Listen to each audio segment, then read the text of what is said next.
estamos aquí en la Asociación Escéptica de Chile transmitiendo Escépticos del Más Acá. Esta es nuestra segunda entrega y lo que vamos a empezar a tratar de hacer, como les comentábamos en la edición anterior, es que cada una semana o cada 2 semanas vamos a estar haciendo streaming para conversar con ustedes de los temas de la contingencia de la semana.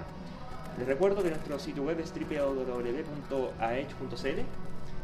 También está disponible nuestro podcast El Poder de la Duda por las principales plataformas de streaming, y en paralelo este podcast también lo vamos a ir subiendo a esas plataformas. Así que, bueno, han pasado hartas cosas esta semana. Estamos aquí con Felipe Cárcamo, con algunos escépticos del más allá que nos van a acompañar también, y que vamos a comentar las cosas que han pasado esta semana. ¿Qué ha pasado, Felipe? Bueno, han pasado hartas cosas y en la misma tónica de la transmisión anterior vamos a abordar temas contingentes, poniendo énfasis con cosas que han pasado en el país o relacionadas con nuestro país sobre todo. En particular el estado de temas que estuvimos conversando y hablar sobre lo que ha pasado en la COP25 y el papel que ha desempeñado los representantes, las autoridades chilenas como país que presidía la COP. También vamos a conversar sobre la denuncia que surgió desde una organización cuyo nombre no recuerdo, que señala que en el agua del Guanaco, el carro lanzagua del Carabinero, supuestamente se habría encontrado soda cáustica, que estarían echando ese elemento para arrojar esa agua a los manifestantes. También hablar sobre la petición de la iglesia evangélica de tener representación en la convención constituyente que se realizaría en nuestro país el próximo año. Vamos a conversar sobre eso, que tiene que ver con Estado laico y temas que son muy importantes para el escepticismo. Y también vamos a hablar del tema del voto electrónico, ya que han ocurrido algunas cosas ahí que son dignas de mencionar. Y tenemos además una persona que se maneja bastante bien en el tema, que eres tú, por supuesto. Así que esos son algunos de los temas que vamos a conversar. Ok, ¿por dónde partimos? ¿Por el discurso? ¿Por la COP? Podríamos partir por lo de la COP. Yo creo que es un tema que tiene que ver con ciencia, ¿cierto? Ciencia climática, el cambio climático, y con política. Es decir, cómo los países del mundo se ponen de acuerdo para definir políticas que permitan hacer frente a este gran problema que tiene toda la humanidad. De hecho, toda la vida en el planeta, más que toda la humanidad. Y cómo los representantes políticos inciden en la toma de decisiones para bien o para mal. En este caso, al parecer, los representantes de Chile no de muy buena forma. Según prensa internacional, incluso el papel que ha desempeñado Chile como país que preside la COP y con los representantes que envió, no ha hecho un muy buen papel. De hecho, hay críticas muy fuertes que dicen que lícitamente lo ha hecho mal. Unos plantean que es una de las peores COP que se ha llevado a cabo, incluso, y que eso ha entrampado nada más ni nada menos la posibilidad de llegar a acuerdos para tomar medidas más efectivas y más fuertes para combatir las consecuencias del cambio climático. Es que pudimos ser los primeros en algo, ¿no? El gobierno de los mejores. ¿Qué es la COP? No sé qué significa la sigla, la verdad no me acuerdo, pero una cumbre internacional donde representantes de países del mundo se dedican a buscar acuerdos sobre qué medidas tomar para hacer frente al cambio climático, para mitigar sus consecuencias, para tratar de, en la medida de lo posible, desacelerar su avance o detener su avance, porque ya hay un proceso que está en curso que es irreversible, pero por lo menos tratar de no contribuir a que se agrave aún más y tratar de que los países del mundo tomen medidas serias para mitigar y combatir sus efectos. Efectivamente, podríamos decir que tiene como 2 grandes partes en la conferencia, entre las partes que de este capítulo de Naciones Unidas, referentes a justamente tomar las medidas para el cambio climático. Estas medidas podríamos definirlas como en 3 grandes áreas.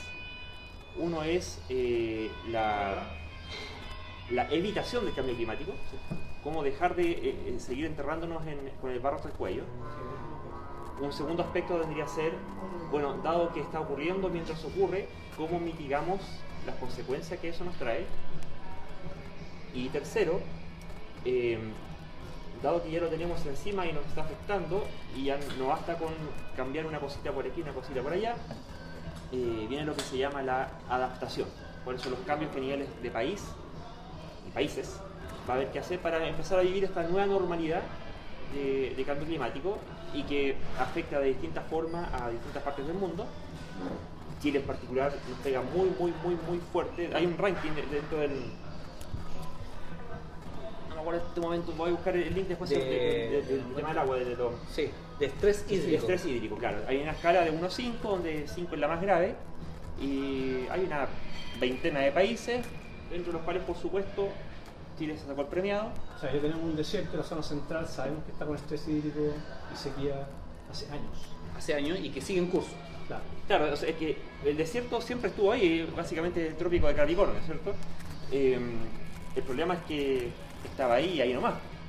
Y muy lindo, ahora ese desierto ha venido caminando. Y ojo, no es que la arena nos esté tapando como ocurre en el desierto de Sahara, por ejemplo, que quedan ciudades enteras tapadas por arena, sino que en realidad es el clima desértico el que ha venido avanzando, ¿ya? Que como consecuencia, cuando hay un clima desértico por mucho tiempo y todo se te muere, lo que era tierra fértil con humus, termina todo muriéndose y te quedas con la tierra pelada, ¿cierto? Y la forma que nos ha afectado ha sido por la vía de la extrema sequía y muy prolongada, ya vamos casi para los 10 años ya, ¿cierto? Y en el caso de Santiago tenemos agua para un año y un poquito más. Oye, yo tengo una pregunta desde el más allá, que saber sus opiniones. Ninguno de nosotros es experto climático, digamos, tratamos de informarnos a medida que podemos. La responsabilidad de Chile en esta cumbre, ¿no es cierto? Iba mucho más allá de solo el interés de Chile, porque tiene que ver con el interés de todo el mundo. Me parece que el manejo político, por lo que hemos leído de prensa acá y también extranjera, fue realmente malo en términos de aunar criterios, de lograr ser un liderazgo inspirador. Parece que dejaron fuera de la discusión en determinado momento muchos estados más pequeños, sobre todo insulares, al menos una cosa que leí yo, que son algunos de los más afectados por estos cambios climáticos, porque se están inundando la isla, ¿no es cierto?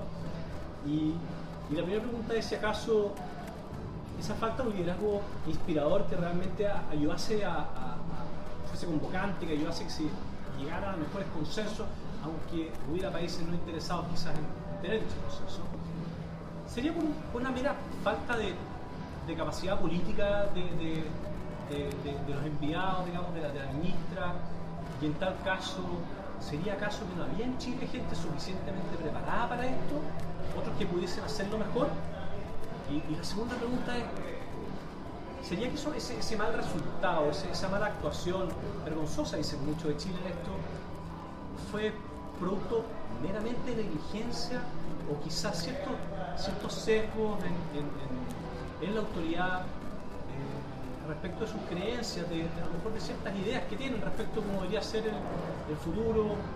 No sé si es cierto negacionismo respecto al cambio climático.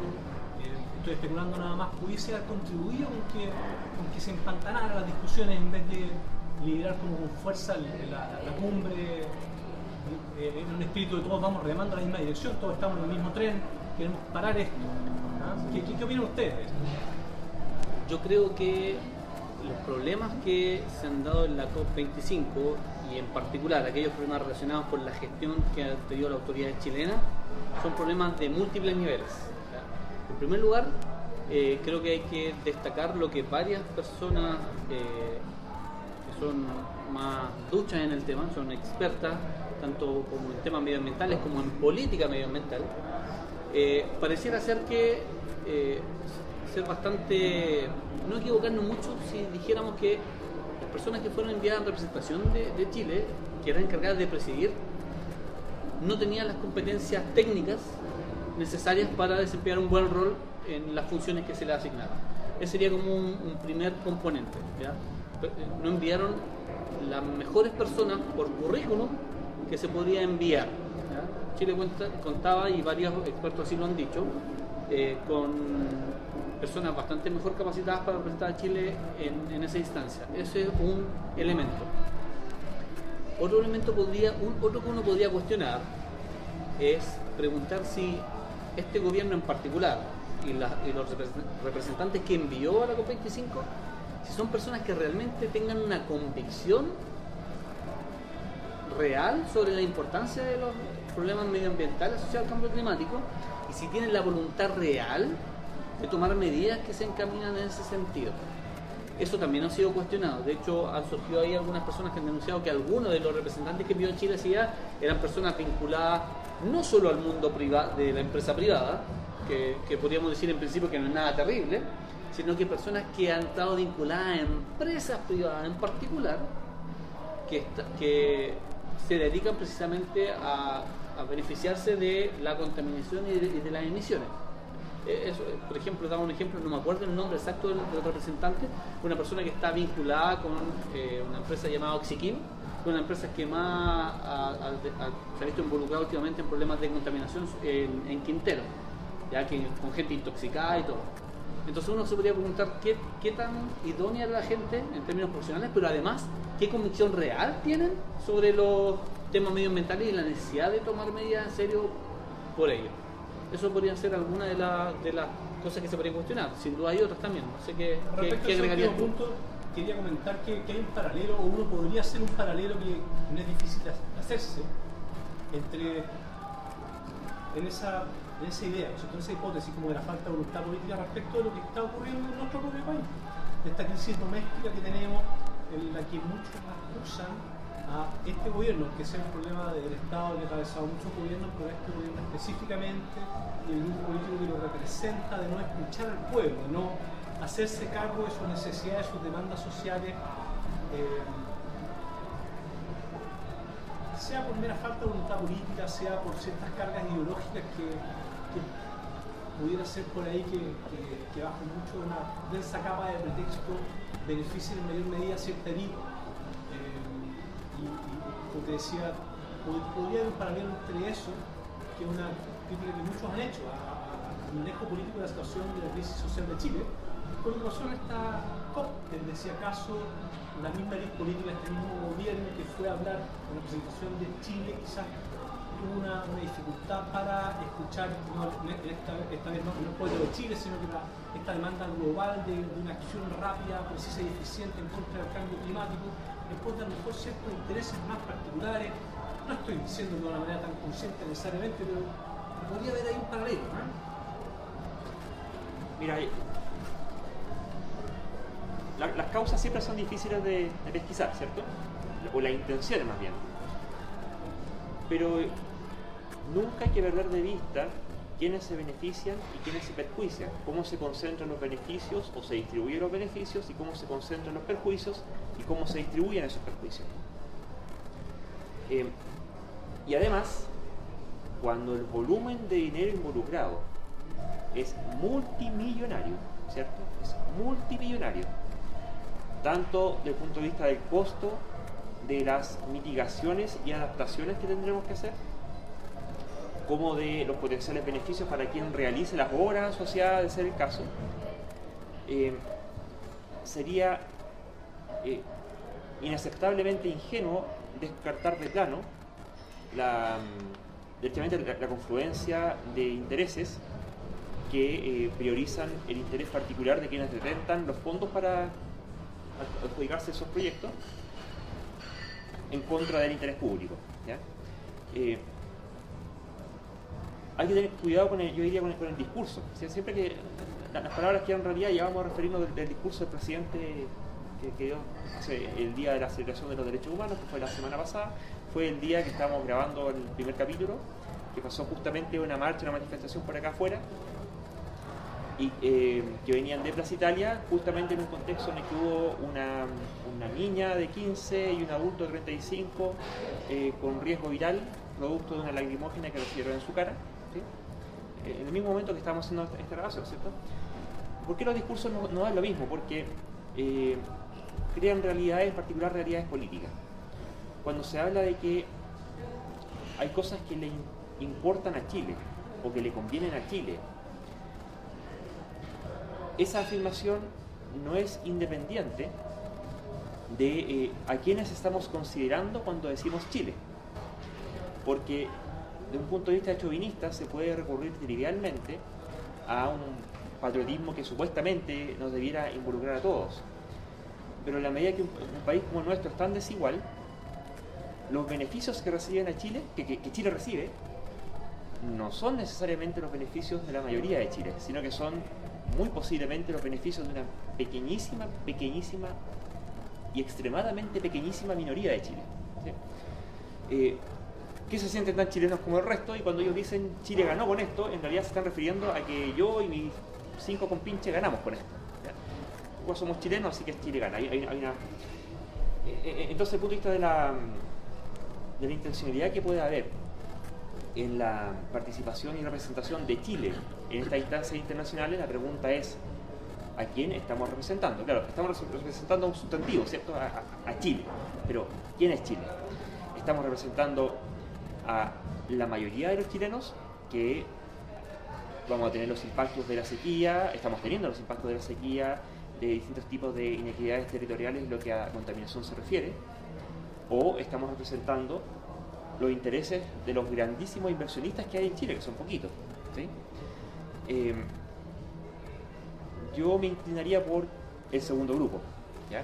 Ahora pueden haber cosas intermedias también, porque por ahí se ha dicho de que también la tibieza en la postura de la administración de la construcción chilena, esta COP, en pos de generar acuerdos potentes para, qué sé yo, controlar las emisiones de carbono, por ejemplo, podría tener que ver con hacer un cierto guiño a intereses de Brasil, Estados Unidos y China, grandes potencias muy contaminantes, pero que además son de las más opuestas a exigirse a sí mismas estas metas de emisiones por sus propios motivos económicos y políticos. Hay algo de negacionismo por ahí también, sin duda que sí, aunque razonamiento motivado, con un interés de fondo, que en ese caso alguien podría afirmar que hacerle guiño a esos países que son socios comerciales importantes de Chile, si lo estás haciendo por el bien de Chile, más allá de que haya unos más beneficiados que otros. Pero en ese caso sería un interés más cortoplacista y más de una perspectiva ciega al futuro, digamos, que no es global y que no tiene interés, que deberíamos tener pensando un poco más adelante, o sea, pasado mañana, que por lo demás podría llegar pasado mañana más rápido de lo que pensamos. Finalmente es una postura mezquina. Quería hacer un punto, y es que en política la abstención nunca es neutra, ¿sí? Porque habiendo necesidades flagrantes que están siendo aclamadas por la gente y teniendo los mandatarios el mandato de representación de los intereses de la nación, finalmente, el no hacer algo cuando se debe hacer es un atentado contra los intereses de la nación. No es neutro, políticamente no es, ni política ni éticamente es neutro, ¿ya? Entonces, las posibles abstenciones u omisiones en realidad obedecen a quienes puedan salir beneficiados de esas abstenciones. La adaptación al cambio climático requiere mucha plata, hay gente que va a tener que dejar de hacer ciertas cosas por las cuales está ganando dinero, y va a haber que los fondos públicos disponibles y que tenemos gracias a los impuestos que todos pagamos, o al menos que pagamos impuestos, y que no son los más ricos, en Chile los más ricos no pagan impuestos, mediante esos recursos públicos vamos a terminar financiando los proyectos y las iniciativas públicas que pretendidamente benefician al resto de la gente. O sea, quien paga también es un punto a considerar. Claro, a mí me gustaría agregar algo. Dando ya prácticamente por hecho que el gobierno chileno envió representantes idóneos para hacerse cargo de dichas responsabilidades. Otra cosa que es digna de reflexión desde una perspectiva escéptica es el punto del que hablábamos. Existen en el gobierno de Chile y los representantes que envió a la COP25, que estaban nada más ni nada menos que encargados de presidir la COP, ¿existe o no la voluntad política de hacer algo real y en serio por mitigar las consecuencias del cambio climático y por combatirlo con fuerza? Esa es una pregunta que uno debería hacer. Siempre somos desconfiados, pensamos que como son políticos de derecha, más vinculados al mundo empresarial, a la economía libre de mercado, vamos a pensar que no les interesa y que lisa y llanamente el fracaso de la COP se debe en buena medida a que a ellos no les interesa. ¿O estamos siendo demasiado desconfiados? Yo creo, eso a modo de pregunta, pero creo que hay algunos antecedentes dignos de ser tomados en cuenta. Por ejemplo, aquí en Chile cada vez que se ha hablado, incluso en el Parlamento, de políticas de protección medioambiental, los partidos que hoy día se pueden considerar partidos oficialistas, de acuerdo al gobierno, normalmente han puesto trabas, históricamente en Chile, han puesto trabas para políticas de protección medioambiental. ¿Ya? Normalmente suelen privilegiar la libertad de mercado, de comercio, por sobre la protección medioambiental. Eso creo que lo podemos decir sin equivocarnos de que eso ha sido así. Pero otro antecedente adicional podríamos decir que uno de los centros de pensamiento de derecha, muy vinculado al gobierno actual, que es Libertad de Desarrollo. Yo me metí hace un tiempo en la página de Libertad de Desarrollo, y Libertad de Desarrollo hasta el año 2017, y no me equivoco al decir esto porque lo revisé, tenía una postura negacionista del cambio climático, que es uno de los centros de pensamiento más fuertes que tiene la derecha en nuestro país. En algún momento esa postura negacionista llegó a señalar explícitamente que el cambio climático no era algo real.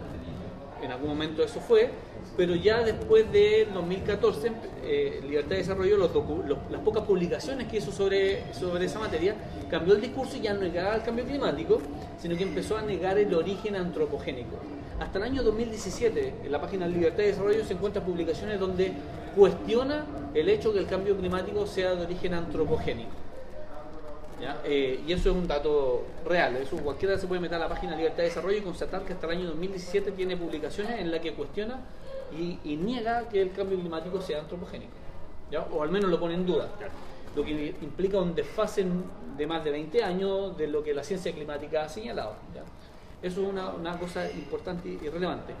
Pero a propósito de que la COP se iba a hacer en Chile, se cambió a España finalmente debido a la convulsión social que ocurrió en nuestro país, se hace en Chile, Libertad de Desarrollo sacó este mismo año una publicación en la que ya no niega que el cambio climático es real, no niega que sea antropogénico, y ahora pasó una tercera fase del negacionismo, Libertad de Desarrollo, diciendo que el cambio climático es algo real, su origen es antropogénico, pero a Chile lo que le conviene en términos de estrategia es no tomar medidas para combatirlo, sino que prepararse para afrontar sus consecuencias. Por lo tanto, Libertad de Desarrollo dice que la mejor estrategia es no hacer regulación medioambiental de ningún tipo, sino que lisa y llanamente ganemos plata como locos para tener plata para después hacer frente a las consecuencias. Parte diciendo eso, yo no sabía esa parte de eso esa historia, fíjate. ¿Sí? Yo preguntaba ingenuamente hace un rato si acaso el equipo enviado por el gobierno de Chile, bueno, a dirigir la COP había sido solamente, meramente negligente conducirla. Bueno, o sea, y cuando lo estás contando tú, no sería nada extraño pensar que están permeados por estas ideas. Sí, Libertad de Desarrollo es un centro de pensamiento de derecha muy vinculado a todas las figuras de gobierno.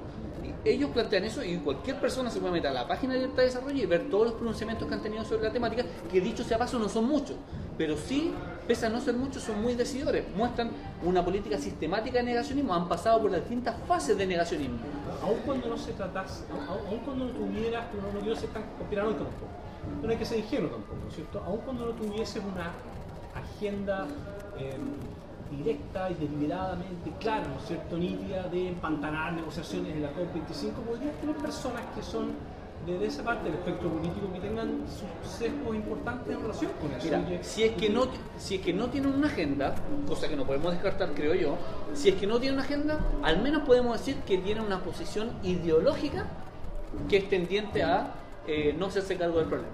Yo creo que eso se puede afirmar sin mayores problemas, al menos Libertad de Desarrollo, pero digamos que Libertad de Desarrollo es bastante cercana a las posturas del gobierno. Entonces, creo que la pregunta acerca de si este gobierno tiene una voluntad política real por el problema, yo creo que, claro, si bien es cierto, Libertad de Desarrollo no es literalmente el gobierno ni los representantes, al menos da una muestra de cuál es el ecosistema en el que el gobierno se desenvuelve, y por lo tanto da una idea bastante no decidora ni tajante, pero bastante cercana a las posiciones que podrían existir en el gobierno y en los representantes que el gobierno envió. Eso por una parte. Ahora, lo otro que quería decir, y con esto termino de pronunciarme sobre este tema en particular, es que este mal desempeño de Chile como país que preside la COP, debido a la incompetencia y a la falta de idoneidad formativa de las personas que el gobierno chileno envió, y vinculando a la falta de voluntad política que podemos sospechar que tiene el gobierno y los representantes enviados, Es decir, que las consecuencias de que la COP esté fracasando, entre otras cosas, por esas razones, son consecuencias sumamente grandes. Es un esfuerzo mundial por tomar medidas, por lo que creo que sin equivocarnos, por decir que es el problema más serio que afronta la humanidad hoy en día. Chile está con una convulsión social tremenda, pero creo que este problema es insignificante si lo comparamos con la magnitud que tiene el problema del cambio climático y las consecuencias que todo el mundo podría pagar por ello. Entonces, el que esto esté fracasando por múltiples razones, porque los representantes chilenos no hayan sabido gestionar. Leía yo en la prensa internacional, han cometido errores tan básicos como marginar a un montón de países de las distintas mesas de discusión. Y eso no puede generar otra cosa que desconfianza. Y a la hora de tomar acuerdos políticos entre un montón de países, la desconfianza claramente es algo que es desfavorable. Eso es un problema. Los otros proponiendo medidas absolutamente irrisorias, como que los representantes del mundo mandaron sus comentarios por mail, cuando todo debería estar pensado para tratar de facilitar que se llegue a acuerdo.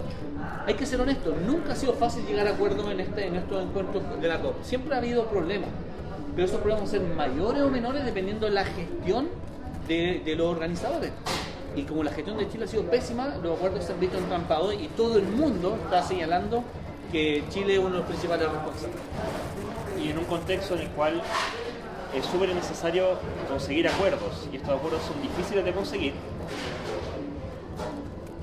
la inacción basta por sí sola, o al menos de forma significativa, para impedir que el acuerdo se consiga, ¿sí?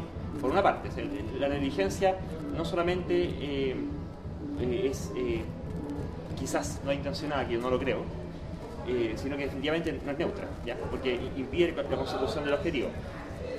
Y si vamos a hablar de conspiranoia, no es para qué recurrir a la conspiranoia, o sea, basta seguir la ruta del dinero.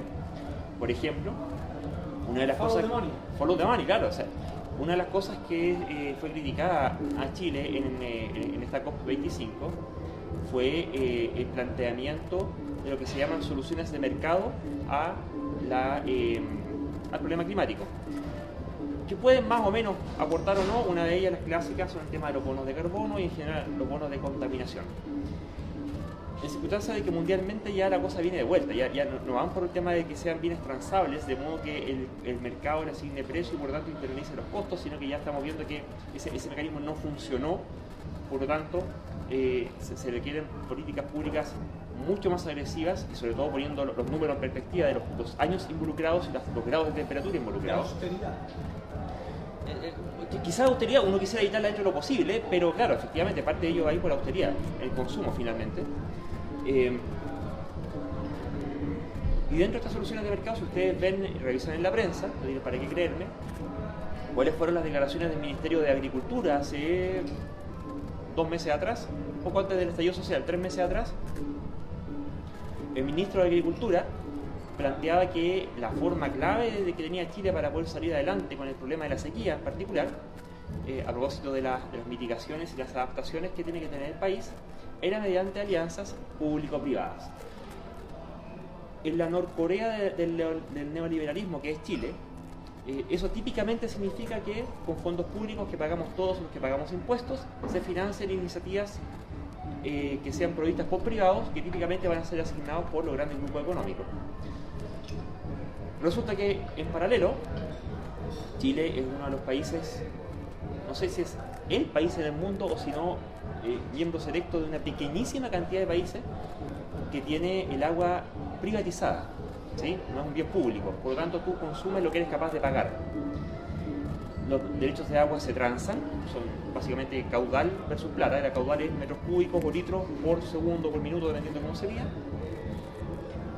Y no recuerdo la cifra exacta, pero algo así como el litro por segundo tiene un precio, ya no recuerdo exactamente si entre los 20 o más millones de pesos, ¿ya? Y el ministro de Agricultura, que proponía como política pública que para solucionar los problemas de sequía en Chile era crucial una alianza público-privada, es titular y propietario, ya sea directo o indirecto, de cantidades cuantiosas de caudal de agua. ¿Okay? Entonces es un actor directamente involucrado en los posibles beneficios concentrados que pueda tener cualquier tipo de política pública, que hoy en día el estallido social es consecuencia de un reventón sistémico, dado que en todos los posibles focos de la economía y de la sociedad ha habido un proceso de ultraconcentración de la riqueza, del poder adquisitivo, del ingreso y del poder político, ¿cierto? En el caso del agua, el ministro de Agricultura y el tipo de propuestas que se están proponiendo en la COP, o que se propusieron en la COP25, son parte de lo mismo. A mí me gustaría también agregar frente a este punto un dato histórico que creo que es bastante interesante. Desde la perspectiva del pensamiento escéptico y el escepticismo, siempre se critica las posiciones conspiranoicas. Y es muy razonable que eso sea un componente importante en el escepticismo, tratar de no explicar las cosas siempre apelando a conspiraciones, ¿no? Porque eso se transforma finalmente en un vicio. Pero lo dijimos también en la transmisión anterior, la semana pasada, eso no quiere decir que las conspiraciones no existan. Y de hecho hay un antecedente histórico muy decidor respecto de una conspiración real a propósito del tema del cambio climático. Hay un libro que yo no me canso de recomendar, que es un libro de una historiadora de la ciencia norteamericana, que es Naomi Oreskes, junto con Eric Conway, que el libro se llama Mercaderes de la Duda. Lo pueden encontrar en castellano o en inglés, donde se documenta muy bien cómo la industria del hidrocarburo hizo lobby político y financió investigación científica fraudulenta para tratar de mostrar que el tema del cambio climático era menos grave de lo que realmente era. En algún momento mostrar que no era real, después cuando ya no podía mostrar que no era real, mostrar que era menos grave de lo que señalaban. Luego cuando la ciencia descubrió que el origen, certificó que el origen era antropogénico, se negaron a reconocer que el origen era antropogénico, y así pasando por distintas etapas que se parecen a las distintas etapas que tiene Libertad de Desarrollo también en su negacionismo, pero con varios años de desfase. El asunto es que hay un caso de conspiración real de una industria multimillonaria. O sea, todo necesita energía para funcionar. Partiendo. No es único. O sea, está el lobby de las tabacaleras, conocido, documentado por minimizar el discurso público, el daño del tabaco, que después se fue cayendo, eso no es cierto. Exacto. El lobby de las, que es más nuevo, de las empresas productoras de productos de la industria del alimento y hidrato de carbono, digamos, por minimizar el impacto real del daño de hidrato de carbono en la salud cardiovascular, que las cosas más importantes de muerte en el mundo civilizado son problemas cardiovasculares, y tratar de apuntar, digamos, en la dirección de los lípidos y de las grasas como culpable principal. Exacto. De hecho, este libro... Parece que era los hidratos de carbono. De hecho, este libro que recomendé, de Mercaderes de la Duda, uno de sus capítulos fundamentales sobre el tema del cambio climático, pero precisamente documenta varios casos reales de conspiración. Menciona el de las tabacaleras, el tabacalera versus el cáncer, ¿cierto? Cómo el tabaco produce cáncer, pero también documenta cómo trataron de negar después que el humo de segunda mano también producía una serie de enfermedades respiratorias en etapas. También documenta el caso de la destrucción de la capa de ozono, producto de los fluorofluorocarbonos, el tema de la lluvia ácida también. O sea, en ese libro se documentan varios casos de conspiración real donde la industria creó investigación científica fraudulenta para negar la realidad de ciertos problemas medioambientales y de salud. Ahora, si eso ocurrió con industrias como el tabaco, con los fluorofluorocarbonos, se me va la palabra, imagínense cómo eso debe haber sido y los niveles de dinero que se manejó en esa conspiración cuando el tópico era la industria energética mundial. O sea, si hay una industria que es gigantesca y que difícilmente hay otra industria que pueda competir con ella en términos de tamaño, salvo las armas y la droga, en la industria energética. Sí, bueno, lo que pasa es que tenemos a Pax creando, amiga Gladys, que está mirando la transmisión, que da muchas gracias por la recomendación del libro. Así que se le ocurren otros libros interesantes para que los digan, y lo mismo para quienes estén escuchando el programa. Si tienen preguntas o comentarios o informaciones que nosotros no tenemos, por favor mándalas por Facebook, que estamos muy atentos a lo que nos escriben, ¿no? Muy bien. Sí, ese libro es el Mercaderes de la Duda, es un libro muy recomendable. Creo que dada la importancia que tiene el tema del cambio climático y cómo hay empresas que están interesadas en ocultar evidencia, porque eso va en directo beneficio de de dicha empresa y dicha industria. Ese libro creo que es uno de los mejores que se ha escrito en la historia de la ciencia. O sea, es un libro de verdad muy bueno y que lo recomiendo, y qué bueno que le gustó la recomendación y ojalá pueda acceder a él. De hecho, y un libro muy recomendable. La posibilidad de las conspiraciones hay que tenerla en mente, sobre todo cuando la escala da para pensar que eso puede ocurrir, o cuando hay antecedentes históricos que hacen pensar que en tal tipo de situaciones son más probable que eso ocurra, o el volumen de gente involucrada no es tanta. Hay varios factores que considerar, pero la cautela que hay que tener es máxima. Yo creo que sobre todo tenemos que tener cuidado con imaginar que fenómenos complejos que requieren múltiples actores, que requieren múltiples niveles que se confabulen, entre comillas. Eso es una libertad artística, lo que estoy diciendo, no se confabulan, digamos, de que al mismo tiempo se activen para producir determinados fenómenos, de caer en hipersimplificaciones y pensar en que la causa de ese tipo de fenómenos son conspiraciones, que es la tentación de las conspiranoias. No es pensar conspiraciones, la conspiranoia ya como más, no hablamos de enfermedad, pero de posición ideológica. Exacto.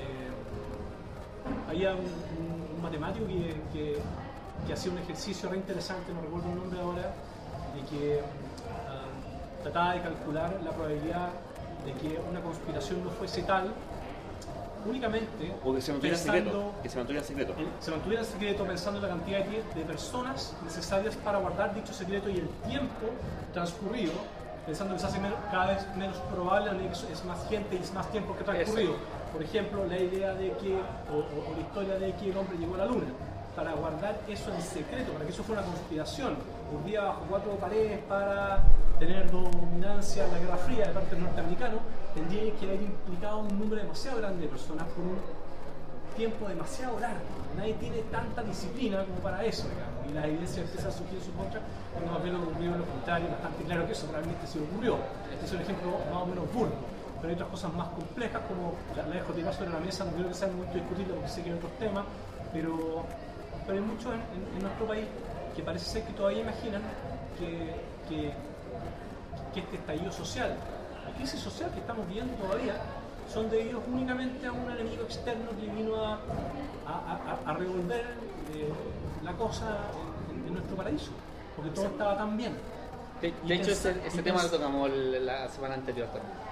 Ah, bueno, ese la no, pero un tema interesante, sí, es pertinente. Ahora, como tú bien dices, efectivamente sigue siendo importante que desde una perspectiva escéptica busquemos no caer en la conspiranoia, porque lo mencionamos también la semana pasada. La conspiranoia normalmente lo que hace es buscar explicaciones ad hoc, ¿cierto? E infalsables y ad hoc para fenómenos. Entonces, efectivamente hay que alejarse de eso. Lo que no quiere decir que las conspiraciones reales no existen, y ahí, en el libro que yo mencioné, se documentan casos reales donde eso ocurrió. Ahora, volviendo al tema de la COP, ya para ir... No solamente eso, sobre eso simplifica la explicación, lo cual te ahorra gasto de recursos cognitivos. La simplifica más fácil. Fenómenos que en verdad son mucho más complejos. Sí, tienes razón. Y además, pensando en el tema de la disonancia cognitiva, te puede servir al propósito de tú no tener que cuestionar ideas personales de tus propias ideologías, tus propios seres cognitivos, tu propia composición, que a lo mejor determinado problema constituye una evidencia de que tenés que corregir ese modelo en tu interior. Entonces sirve a varios propósitos, desde un punto de vista más práctico. En determinados momentos, y para ciertos actores, creer cierta conspiración, o al menos decir que se la cree, cuando la propaganda puede servir también para expulsar la culpa. Y si no tienes culpa, que en verdad yo debería ser una crítica, y si soy honesto, si yo también tengo parte de la culpa que me está ocurriendo. Exacto. Yo hago la analogía siempre ahí, que para mí las teorías conspirativas, así como los libros de autoayuda, son papilla mental. En el fondo es algo que alguien te da digerido para que tú llegues, lo creas y lo traigas, y te ahorra el tremendo esfuerzo que implica hacerse cargo de múltiples variables y de problemas complejos. Entonces es como papilla mental, es como ahorrarte el esfuerzo de tener que razonar y pensar sobre una cuestión que implica muchas cosas. En algunos casos exóticos más contraculturales te pueden dar una sensación muy potente de identitaria, digamos, que te hace conectarte con otros niveles inmediatos, sobre todo las que son más contraculturales, las que son más de nicho, de que tú tienes la verdad y que tú vales más o eres más importante o o tienen un valor especial porque has sido capaz de reconocer una verdad que nadie más tiene. Exacto. Eso ya, bueno, esos son las más, Sí. son guachifladas contra organismo, no están más sofisticadas que tienen que ir con política, que son siempre más difíciles. Exacto. Ahora, y lo también es que hay que tener cuidado con calificar a esto como de conspiración en circunstancias de que hay cuestiones que son declaraciones públicas de la misma gente involucrada, digamos. Entonces, cuando hay ciertos políticos, ciertos personajes de la academia, ciertos personajes del mundo económico que entrevistados en un programa de televisión abierta, les plantean la situación de que oiga, hay que restringir aquí, hay que restringir acá, y rehuyen del asunto de una forma pero patológica, que no, que eso va a traer crisis económica, hay que fomentar el emprendimiento, la libertad. No es ni siquiera secreto, O sea, por lo menos para hablar de conspiración, una de las características que sea secreto y la conspiranoia es la que cree de forma acrítica en agendas secretas. Pero cuando hay agendas públicas, lo único que hay que hacer ahora es identificar quiénes son los actores interesados, y ahí es donde ya me caben severas dudas de que la falta de proactividad y de diligencia en la participación y en el rol que le correspondía a Chile presidiendo la COP25 haya sido causada únicamente por negligencia, ¿ya? Y por falta de competencia. La navaja de Hanlon en esta oportunidad parece que no alcanza a hacer la pega. Sería una navaja demasiado multimillonaria. Bueno, para quien no conozca el concepto de la navaja de Hanlon, la navaja de Hanlon es una especie de principio metodológico, una recomendación metodológica. Y es importante decir que es una recomendación, porque la verdad es que la navaja de Hanlon, así como la navaja de Occam, no son algo que esté realmente fundamentado y que se juegue, son recomendaciones metodológicas, pero tienen un fundamento igual. Pero la navaja de Hanlon dice que recomienda más bien que a la hora de explicarse estos problemas, más que atribuirlos a la maldad o a una conspiración intencionada por ciertas personas, es mucho más sencillo y razonable atribuirlo a la mera incompetencia o ineptitud de los actores involucrados. Es más probable, que es más común, más probable, te vas a equivocar menos. Exacto. Si ocupas la navaja de Hanlon. De hecho, incluso no quiere decir que sea siempre. Exacto. De hecho, la navaja de Hanlon incluso uno podría, haciendo una analogía, justificarlo desde la termodinámica, ¿cierto? Se requiere mucho menos esfuerzo que gente se equivoque y que los errores y los problemas se produzcan producto de equivocaciones, que haya una conspiración donde múltiples actores confluyan con un interés en común y que sean lo suficientemente competentes para hacer todo a la perfección de manera tal que la conspiración resulte. Entonces, la navaja de Hanlon lo que recomienda más bien es, en principio, inclinarse más a atribuirlo todo a la ineptitud, más allá de la conspiración. Pero dado lo que decía Luis, y dado que la navaja de Hanlon es solo una recomendación metodológica, es legítimo pensar que hay situaciones reales en las que probablemente haya intención o haya alguna clase de conspiración detrás. Eso ocurre. Ahora, a propósito de la COP25, sea mera ineptitud o que perfectamente puede haber un componente de defensa de ciertos intereses corporativos, que eso no lo podemos descartar en lo absoluto. Lo que sí es cierto, y creo que con esto para ir cerrando el tema y pasar a otro, es que la mala gestión de los representantes chilenos que presidiendo la COP ha entrampado mucho más algo que ya de suyo era complejo. Claro. Que era que un montón de países del mundo lleguen a acuerdos sobre algo fundamental. Y es particularmente complejo porque hay múltiples intereses económicos imbricados en el problema. Es un dilema del prisionero. Para introducir otro concepto entretenido que nosotros hablamos con cierta frecuencia. El dilema del prisionero es cuando aquella acción que si es tomada por todos los involucrados en el juego, porque esto es la teoría del juego, es lo más conveniente para todos, cuando esa situación compite con otra en la cual la acción óptima para tu ventaja personal es que todos los demás cumplan con las condiciones primeras, pero que tú no las cumplas, ahí se produce el dilema del prisionero. Y este problema del cambio climático es un dilema del prisionero. A mí me conviene más que todos recortemos las emisiones, a que nadie las recorte. Pero eso, que es lo más conveniente para todos, no es lo óptimo para mí individualmente. Para mí individualmente, siendo muy egoísta, lo óptimo es que todos los demás lo hagan menos yo. Eso es lo óptimo. Y ahí es donde nos enfrascamos, porque resulta que todo el mundo tiene sus intereses. Entonces llegar a acuerdos sobre este tema es difícil, y esto se ha vuelto más difícil e incluso caótico y vergonzoso a nivel mundial, producto de una mala gestión. Entre otras cosas, mala gestión en la que nuestro país desempeña un rol protagónico, lamentablemente. Y yo retrucaría el punto diciendo que no me queda tan claro que la forma asertiva de calificar este resultado sea el de un fracaso. Quizás fue un éxito. Sí. Dependiendo de quién haya sido el beneficiado. Sí, en efecto. Ahora, no llegar a acuerdo, si hay algo evidente, no llegar a acuerdo en algo como la COP y en los esfuerzos reales por reducir emisiones y combatir cambio climático, efectivamente eso es a los países más contaminantes. Eso es evidente. Ahora, pasando a un tema que no está tan desconectado, ya un tema un poco más local, pero que no está desconectado de esto que hablamos de las conspiraciones, propongo que pasemos ahora al tema de este estudio, un movimiento de médicos que no recuerdo el nombre de esta organización, que involucra a estudiantes y egresados de medicina, que mandaron a hacer un estudio de agua supuestamente recolectada desde el guanaco o del carro lanzagua de Carabineros, y que habría detectado la presencia de soda cáustica en el agua, y que eso explicaría o podría explicar las quemaduras que han reportado algunas personas en distintas partes de su cuerpo después de recibir agua de este carro lanzagua. Entonces, muchas personas han planteado que razonablemente, que de ser cierto el hecho de que Carabineros, ya sea por orden de su alto mando o ciertos carabineros por iniciativa propia lo estén haciendo, de ser cierto sería un hecho gravísimo, por supuesto, pero también han salido personas a cuestionar un poco la validez de este estudio, porque al parecer presentaría algunos problemas metodológicos que invalidarían ciertas conclusiones. Entonces también creo que es un tema interesante para abordarlo de una perspectiva escéptica, y se los planteo para que señalen qué les parece. El grupo se llamaba, estaba buscando, el Movimiento Salud en Resistencia, MCR se llama.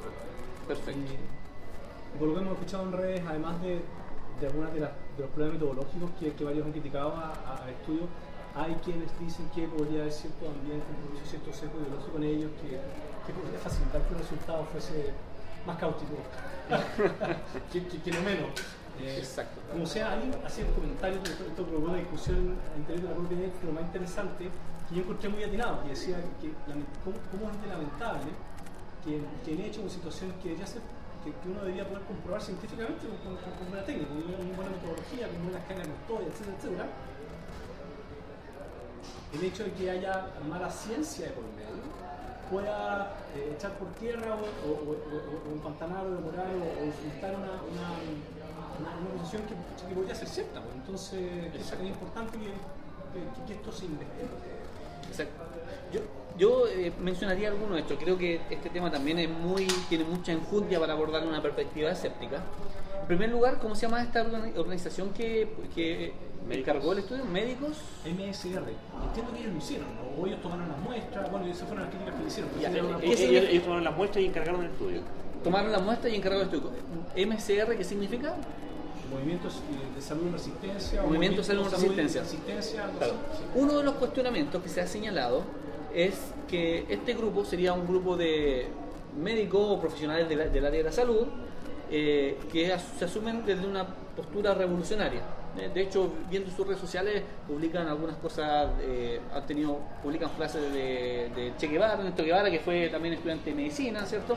Entonces, muchos han criticado que este grupo, al parecer, tenía una postura política radicalizada, de izquierda, y que eso también podría generar cierto conflicto de interés que ponga en duda un poco el estudio que ellos encargaron o las conclusiones que de ese estudio se desprendan. ¿Eso te está diciendo? Exacto, tú lo mencionaste muy bien, pero ¿por qué lo digo? Porque creo que desde la perspectiva escéptica ese cuestionamiento en particular puede ser analizado de distintas formas. En las revistas científicas, cuando se van a hacer estudios, siempre es importante que se declaren conflictos de interés, ¿ya? Y aquí podríamos decir que efectivamente es un grupo que tiene una posición política que efectivamente puede ser motivo de sesgos, Los conflictos de interés siempre pueden ser motivos secos y eso es importante atenderlo. No un interés material. Exacto, no un interés material. como en el sentido de este tipo me están pagando por hacer tal tipo de charla. Exacto. Sino que ideológico. Exacto. El seco puede llevar que cierta persona se incline más a cierto tipo de conclusiones que a otra, no necesariamente con maldad, pero ligeramente porque tiene más, se siente más identificado con ciertas posturas. Y eso es algo que sin duda hay que atender. Pero creo que también hay que atender a lo siguiente, que es otra cuestión importante desde una perspectiva escéptica. Está lo que se llama la falacia genética también, que es señalar que una conclusión es verdadera o errónea dependiendo de dónde surge. Entonces, que una persona de derecha, por ejemplo, diga este estudio inválido porque lo publicaron unos tipos izquierdosos, claro, es una falacia. La falacia genética acusa a esta persona de tener una posición política extrema y decir, por lo tanto, todo lo que salga de boca de esa persona es falso. De ahí la importancia y eso es una falacia. Por lo tanto, creo que es importante atender a los posibles conflictos de interés, sin duda, pero no decir que esta persona, solo por tener una postura de izquierda más radical, necesariamente están equivocados. Si hay alguna duda que creo que es legítima hacer a este estudio, son los problemas metodológicos que presentan, que no queda claro dónde tomaron la muestra, cómo la tomaron, cómo la custodiaron, o sea, hay todo un vacío que nos deja claro que la muestra que finalmente fue analizada efectivamente corresponda a agua sacada del carro lanzagua o extraída o recolectada del carro lanzagua de Carabineros. Por lo tanto, una buena metodología. Una buena metodología. Con un procedimiento, además que le pueda demostrar que si es así, le callas la boca a tus poderes políticos y te revives de tu propio sesgo y quedas un poco más tranquilo. Exacto. Entonces, ese cuestionamiento que es metodológico, epistemológico, es sumamente válido. Pero también tenemos que tener en cuenta que ese cuestionamiento, que es válido y que invalida en buena medida cualquier posible conclusión, tampoco nos lleva a decir que es mentira que Carabineros esté echando ya sea por iniciativa personal o mandado por autoridades, esté echando soda cáustica. Lo único que ese cuestionamiento establece es que ese estudio en particular no es lo suficientemente concluyente como para decir que Carabinero está echando soda cáustica al carro lanzagua. Eso es lo que se puede concluir de ahí, y eso ya muestra con claridad la necesidad de que se hagan estudios realmente serios y con una metodología lo más impecable posible para que sepamos si eso está ocurriendo o no. Ahora, entiendo de asuntos que he leído, en verdad, a lo mejor ustedes pueden ilustrarme más al respecto, de que ha habido ciertos reportes de lesiones cutáneas, aparentemente por el contacto del agua que arroja el carro lanzagua. No tengo tan claro, como en el centro de qué tan así es eso, o cuáles son los números. No es lo mismo cuando te dicen hubo 2 ojos que se rompieron cuando hay 300 y tanto, ¿no? Entonces no tengo tan claro qué tan así ha sido eso. Pero si eso es así, eso necesita una investigación inmediata, y da lo mismo si eso acáustica, o sea, lo que sea que diagnostiquen el agua, si el agua sola no hace eso. Claro, ese es el otro punto, digamos, que incluso puede ser que este estudio hierre respecto a la soda cáustica. No obstante, puede haber otras cosas más que tampoco deberían estar echando, que no fueron pesquisadas en este caso, pero que no corresponden. Efectivamente, habría lesiones de índole química, irritativa, ampollas, quemaduras, y distintas fotos bastante... Capsaicina decían por ahí. Claro, y ahí lo que es interesante porque, bueno, Carabineros no es precisamente una institución que se caracterice por su probidad, su honestidad y su proficiencia, ¿cierto? Altas pruebas de ello hemos tenido digamos, desde hace años ya. Claro, o sea, si no, ¿en qué país estáis viviendo, digamos?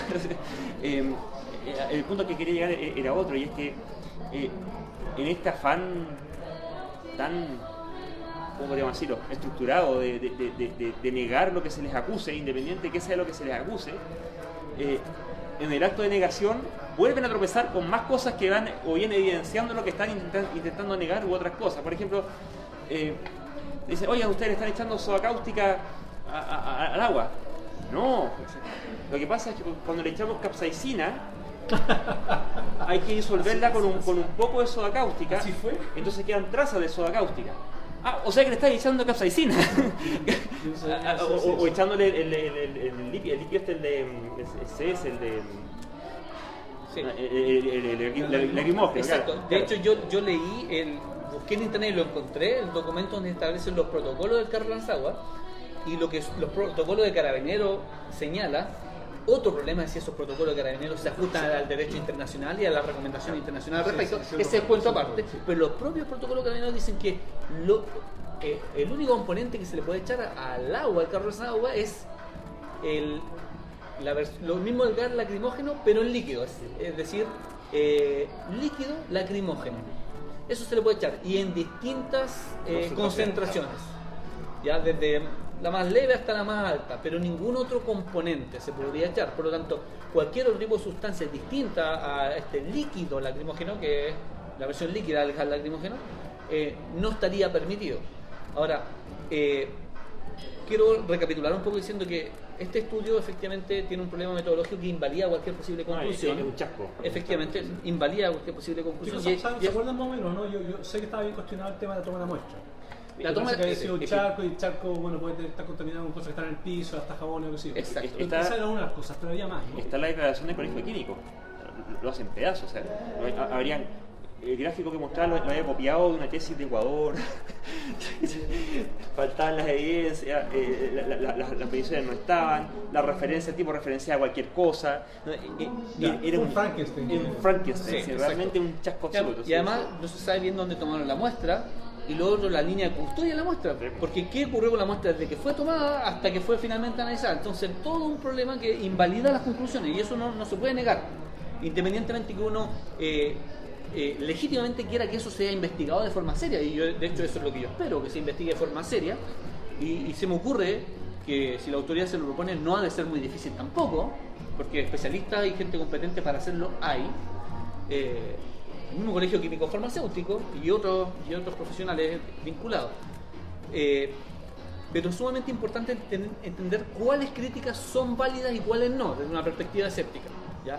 La crítica de solo decir que es inválido porque fue hecho por un grupo de extrema izquierda no es un argumento suficiente, porque incurre en la falacia genética, que es una forma de ad hominem finalmente.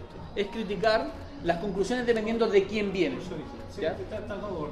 Oye, ya una hora, chiquillos. Hay otros temas que... Sí, por supuesto. Quería expresar una cosa. O sea, no quiero estar afirmando que Carabineros le haya echado capsaicina. Lo que estoy diciendo es que un argumento que se da es que cuando se echa capsaicina para este tipo de cuestiones, hay que disolverla con soda cáustica, ¿no? Y eso podría dejar trazas de soda cáustica, que era otra de las posibles fuentes que pudiera, en caso de que hubiera sido hecho por Carabineros, pues, la verdad es que no lo creo, ¿ya? O al menos no de forma sistemática, que alguno en particular, hay casos de todo, digamos. Para los que no sepan, la capsaicina es el elemento químico que hace que los picantes piquen. Claro.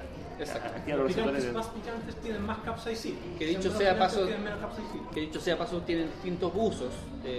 Incluso la capsaicina, leía la otra vez que se están tratando de crear anestésicos con capsaicina que sean aptos para personas que son alérgicas a los anestésicos convencionales, por ejemplo. Creado a partir de la capsaicina, no hay que capsaicina pura, mira que en la boca no me eches ese anestésico, por favor. Es preferible eso a una tajada a carne viva, ¿no? En todo caso, en la ex, los fanáticos del ají somos legión. Somos legión, sí. Es una medida explicable. Impresionante. Sí, no sé, hay que ver si hay alguna correlación ahí o no. Bueno, otro tema que está propuesto en nuestro punteo de temas es a propósito de... El voto electrónico, ¿ese no? Sí, ese... Porque han pasado cosas... Exacto, ese era el tema que iba a mencionar precisamente, el tema del voto electrónico. A propósito de la convulsión social que ocurrió en el país, surgió una iniciativa de las municipalidades, ¿cierto?, de crear una consulta, que no es lo mismo que un plebiscito, eso es una cosa importante, una consulta ciudadana para saber qué se pensaba sobre distintas temáticas, entre ellos la nueva constitución. Luego de que los políticos llegaron al acuerdo, ya este acuerdo que abre la posibilidad de que se haga un plebiscito en abril, se decidió que la consulta que van a hacer los alcaldes se va a realizar igual para generar insumos, que traten de tomarle el pulso un poco a qué piensa la ciudadanía respecto a ciertos temas. Pero muchas municipalidades, prácticamente todas, decidieron hacer esta consulta vía voto electrónico. Y eso dio pie a una serie de problemas que no son menores y que Luis nos puede explicar en mucho más detalle, porque ahí tiene competencia que nosotros no. Consideraciones de seguridad, porque respecto a esta consulta que tú estás mencionando hay otra gran discusión respecto a la falta de estandarización de las preguntas y todo, que no era asunto en cuestión. Estuvo hace poco la elección en Bolivia, que tuvo un aparente fraude también, que también hubo un tema electrónico ahí, y yo vengo escuchando hace mucho que los expertos de informática nos recomiendan el voto electrónico, los que más saben, siendo que un ciudadano a pie que no sabe mucho estos temas dice, bueno, esto es tecnología nueva, hay que abrazarla, bienvenida sea. Es más cómodo, facilita las cosas. No hay que salir de la casa, ¿no es cierto?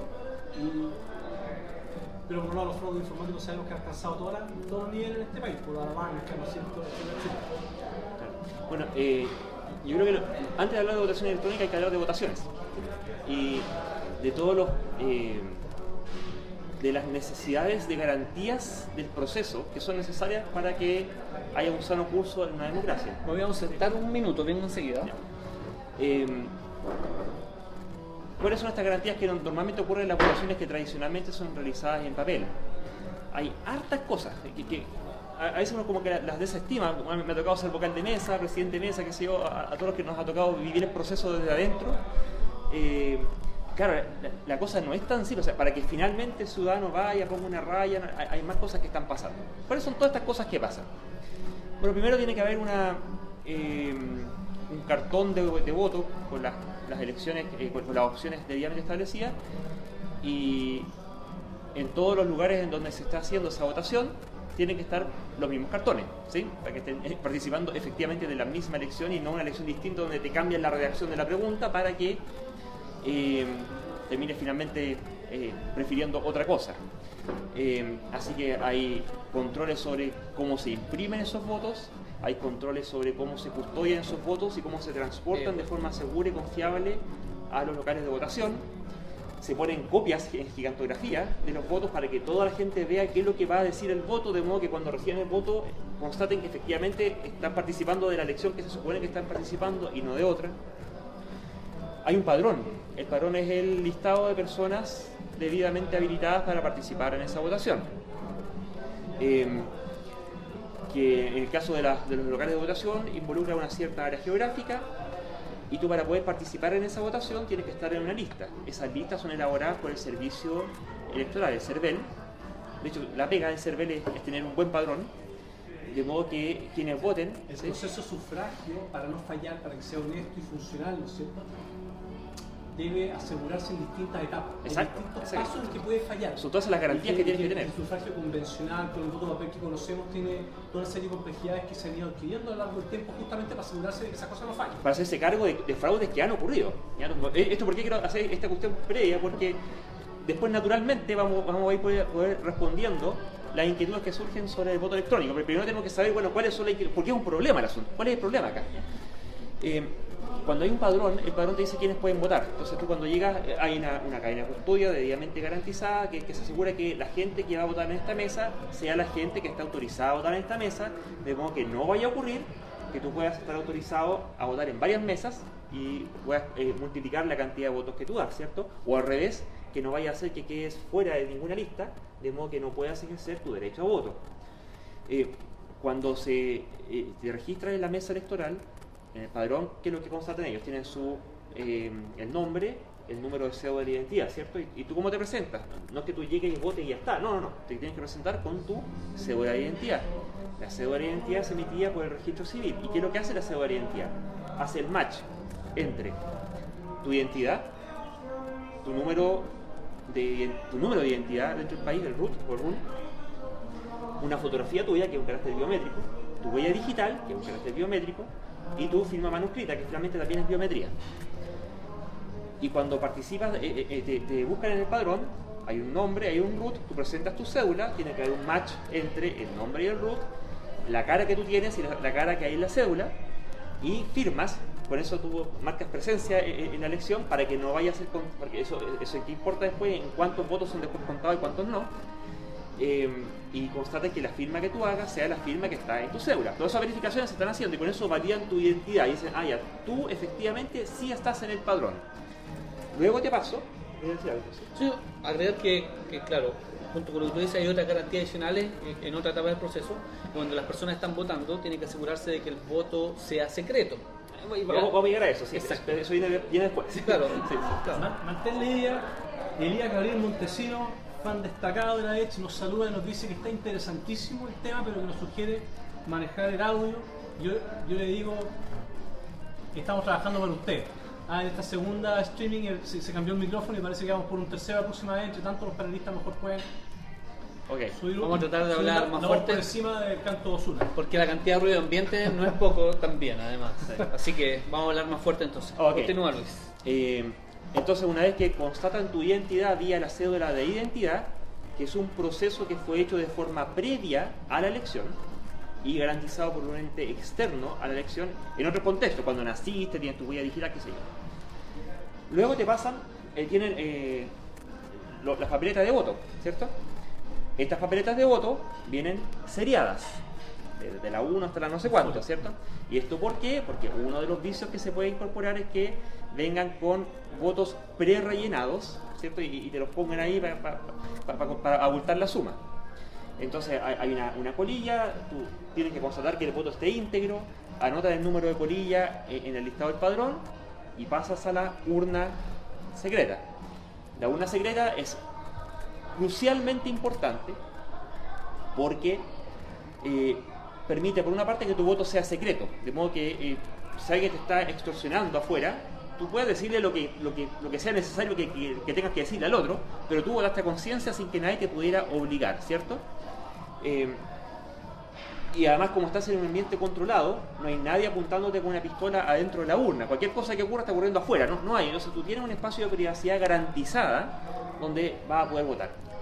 ¿Sí? Además, agregar que se exige que las personas no entren o que no utilicen elementos de grabación o fotografía para grabar su voto, porque eso se podría prestar también para que una persona diga: mira, yo voté por esto, págame el dinero que me prometiste por votar así. Porque hay de coerción. Exacto. Tú grabas el voto, digamos. Sí, exacto. Si no, te espero afuera, ¿cierto? Exacto.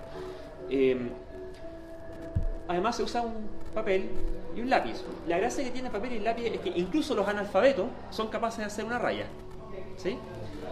Y cuando hacen la raya, dado que es un papel, cualquier intento que se pretenda realizar para cambiar ese resultado ahí pudiera tender a ser más o menos evidente, que quedaría registro de que algo pasó acá cuando quisieron alterar este asunto. Luego esta papeleta de voto se pliega para que no se revele desde afuera cuál es el voto, se sella con un adhesivo y tú tienes una cadena de custodia donde tú llevas tu papeleta de voto y la introduces dentro de una caja, una urna. Esa es la urna, la urna es la caseta de votación, sí. Esta es la urna, donde se guarda, y esa urna está con un vidrio donde tú puedes mirar que tu voto efectivamente entró. Puedes ver que están los votos de la demás gente, no puedes ver cuál es el valor del voto que se hizo de cada persona. Está con un candado y hay gente mirando y auditando que ese candado no sea abierto, que nadie se lleve los votos para ninguna parte, ¿cierto? Entonces tú tienes la certeza de que tu voto va a quedar dentro de la urna, no afuera. No es que tú se lo pases a alguien y te promete que lo va a guardar y tú le crees y después no lo guardas, ¿sí? Claro. Esta urna permanece sellada y vigilada son votaciones públicas, y cualquier parte interesada puede estar mirando que ahí eso que no se esté abriendo en cualquier momento. Cosa importante, es un proceso que es distribuido, repartido en todo el país, en todos los locales de votación. Por lo tanto, cualquier intento de adulteración a lo más queda acotado localmente y es muy difícil. Informáticamente no pasa eso. Informáticamente se centraliza todo. Vamos a ver qué es lo que pasa informáticamente, hasta qué punto se preserva o no se preserva esa garantía, ¿cierto? Y el auto que es distribuida, entonces una cosa que en principio en general de gestión de riesgo, que el riesgo se distribuye, no están todos los huevos metidos en una misma canasta. Hay un horario establecido de inicio y de término, y es en el horario de término en que esa urna se abre. ¿Quiénes? Pues señores que están ahí debidamente identificados, sabemos quién es el presidente de mesa, el vocal, el secretario, el comisario, y tienen que abrir los votos y hay un procedimiento. ¿Sí? Agregaría algo también. Resulta que en cada una de las mesas pueden haber apoderados de distintas tendencias políticas, lo que se fiscaliza mutuamente. Del sentido de que la posibilidad de que se confabulen para favorecer a alguien es muy difícil, porque precisamente yo veo los votos y cuando mi rival quiere decir que algo es así, yo vuelvo a decir no, eso no es así, y así se invalidan los distintos intereses en pugna, por lo tanto se fiscalizan mutuamente. Y eso también es algo importante y que no es posible que ocurra en un formato de voto electrónico. Ya veremos. Todos hemos votado, casi todos los adultos hemos votado, hay muchos que no han votado. Bueno, hasta los años pasados. Pero muchos probablemente que estén escuchando ahora han votado antes con el sistema tradicional. Y yo creo que lo que me gustaría escuchar es qué puntos de este proceso complejo de votación, que en realidad hay que se hace consciente de puede fallar, o es más frágil en los sistemas informáticos, o es más vulnerable. Bueno, o sea, estamos conversando esto en la perspectiva de que vamos a hablar después de qué es lo que pasa con el voto electrónico, ¿cierto? Pero incluso también los que han participado del voto papel, no todos tienen claridad de todo este proceso y del porqué de las medidas que se toman para garantizar un proceso que es en papel. Empezando por el hecho mismo que sea en papel, no es solamente un tema tecnológico. Claro, tecnológicamente antes se hacía con papel y lápiz porque es básicamente lo que había. Hoy en día, ¿por qué se sigue haciendo con papel y lápiz? No es solamente por un motivo tecnológico de que no podamos tener herramientas más sofisticadas para hacerlo. Cuando se hace la apertura de los votos, tiene etapas que están normadas, no todos la siguen, pero un presidente mesa disciplinado deberá seguirla y todos se ponen enojados porque se demora el proceso. Y me tocó una vez echar a uno que se puso más molestoso de la cuenta.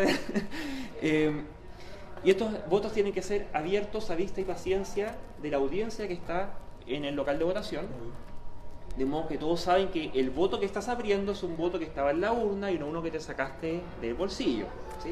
Todas estas medidas, cada una de ellas por sí sola no es infalible. La cosa es, primero, que son se buscan las mayores garantías de que si hay falibilidad, esta sea detectada. Eso es muy importante. Y sumamente acotada. Sumamente acotada. Claro, podría tener un jefe de mesa que es un prestidigitador muy avesado y así cambiazo. Exacto, un cambiazo. Pero sería algo muy local, muy acotado. Y no daría vuelta a una elección. Ese es el punto. El punto final es ese, si acaso no dar vuelta a la elección, claro. Porque finalmente errores hay, se hacen conteos, los conteos tienen errores y el punto se hace la diferencia de la elección o no. En la magnitud del error, sí. Y si hay un prestidigitador, tendría que prestidigitarme varios cientos de votos. No uno solo, miles. Sería el ejército de prestidigitador, claro, es difícil.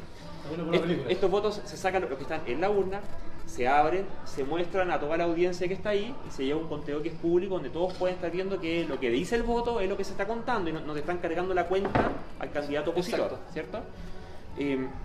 Todos estos votos después se archivan, se lee un acta, se hace un paquete y hay un tipo encargado que es responsable penal si es que esta cosa no la hace como corresponde, ¿cierto? Sí. Se hace el conteo, todo, se llenan unas actas, se hacen en múltiples copias y se envían a distintos agentes con distintos niveles de control. Y hay un personaje encargado de llevar el fardo al día siguiente a lo que se llaman los colegios electorales, donde hacen, dado que revisarlo todo demasiado engorroso, hacen muestreos aleatorios, de la misma forma como tú haces muestreo para ver si es que se llevó la partida de una factoría, salieron los productos bien hechos o mal hechos, y tú pesquisas unos cuantos, haces exactamente el mismo proceso. Y todo con múltiples partes involucradas. Y eso es lo que da la garantía final de que se terminó contando lo que tú votaste. Y que si hubo error, el margen de error es mínimo y no da vuelta ni inclina significativamente en favor de uno. Y en los casos en que ha ocurrido, como ocurrió por ejemplo en Ñuñoa, ¿te acuerdas? En la última elección. Pero el problema es para el fraude más que el error. Exacto. Bueno, ambos, es que cuando llegamos a voto electrónico, que cuando la cosa es más sistematizada y está más top-down, los errores que son sistemáticos son terribles, claro. O sea, de hecho, yo creo que ya quedan bastante claras con esta descripción minuciosa de las garantías que ofrece el sistema analógico. Ya podríamos estar quizás en materia de señalar. El voto electrónico, como taxonómicamente, vamos a dividirlo como en dos ejes principales.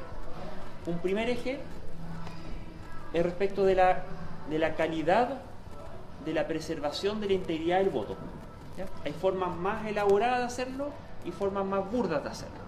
Y el otro eje es respecto del nivel de, podríamos decir, de remoticidad, o sea, si son votos por internet que hace la gente en su casa con su computador o su teléfono, o si se hace en un centro de votación con las otras medidas que todo ello implica, ¿ya? Respecto al primer punto, del tema de la integridad, de la preservación del voto, el caso burdo y que todos conocemos es el clásico caso de votaciones en línea o encuestas en línea, ¿cierto? ¿Cuál es su candidato preferido? Una encuesta por Twitter, una encuesta por Facebook, hay sitios que hacen encuestas, ¿cierto? O cosas a mano alzada, ¿cierto? ¿Qué día vamos a hacer el asado de apoderados del colegio? Tal día, vamos a ir, todos meten mano, ¿cierto? esa es una cuestión que es tremendamente burda. Vean cómo se pueden vulnerar prácticamente todos los principios que aquí presentamos, ¿cierto? Porque el que hace el sistema informático va a preservar la privacidad de la persona que vota, va a identificar apropiadamente a la persona que vota, va a haber un padrón asociado. Al momento de hacer el conteo de los votos, ¿va a contar lo que efectivamente votaron o va a presentar el resultado que le conviene presentar nomás? Si la votación se hace de forma remota, ¿puedo garantizar que no hay nadie coaccionando a la persona para votar de una u otra manera? Yo no tengo ninguna garantía que mi voto fue contado de partida. Bueno, es el eje de la remoticidad. Por eso quiero primero concentrarme en lo que es el eje de la calidad, de la preservación de la integridad del voto, ¿ya? Ese sistema en el que está haciendo esa votación, mientras estuvo realizándose la votación y estuvo levantada la votación dentro de su horario, estuvo funcionando así nomás, y los únicos que intervinieron fueron las personas que iban a votar. ¿Qué pasó con los programadores, con los administradores de sistemas, con la gente de operaciones, con la gente encargada de configurar la base de datos, con la gente encargada de instalar el software? ¿Se instaló el software que habían programado para la votación o se programó otro software? La gente que hizo software que hace la pega bien, o hizo un software que tiene su chanchullo ahí y que algunos votos los pasa para acá o inventa votos. Cuando hay que elegir cosas que son triviales y burdas, típicamente con ese tipo de sistemas basta y sobra. Cosas de confianza entre la gente, todos nos conocemos, un poquito más, poquito menos, no hay nada tremendamente importante en juego, ¿ya? Y son los típicos sistemas que todos hemos usado 800.000 veces. Escenarios así de precarios han sido efectivamente utilizados tanto en Chile como en el extranjero para votaciones de carácter público, ¿ya? Vinculantes.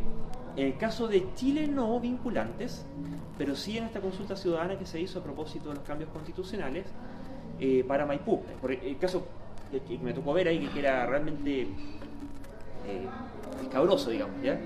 Era realmente la tarea, la segunda tarea que tú le podrías haber dado a un estudiante de programación de páginas web, ¿ya? Esto a cargo de un par de, no sé si sociólogos, cientistas políticos que puedan tener la mejor intencionalidad del mundo, pero definitivamente de técnica y de la problemática involucrada en votación, ahí el Dunning-Kruger se los comió, pero con limón, ¿ya? El Dunning-Kruger Quizás podríamos hacer un paréntesis y explicar qué es el Dunning-Kruger.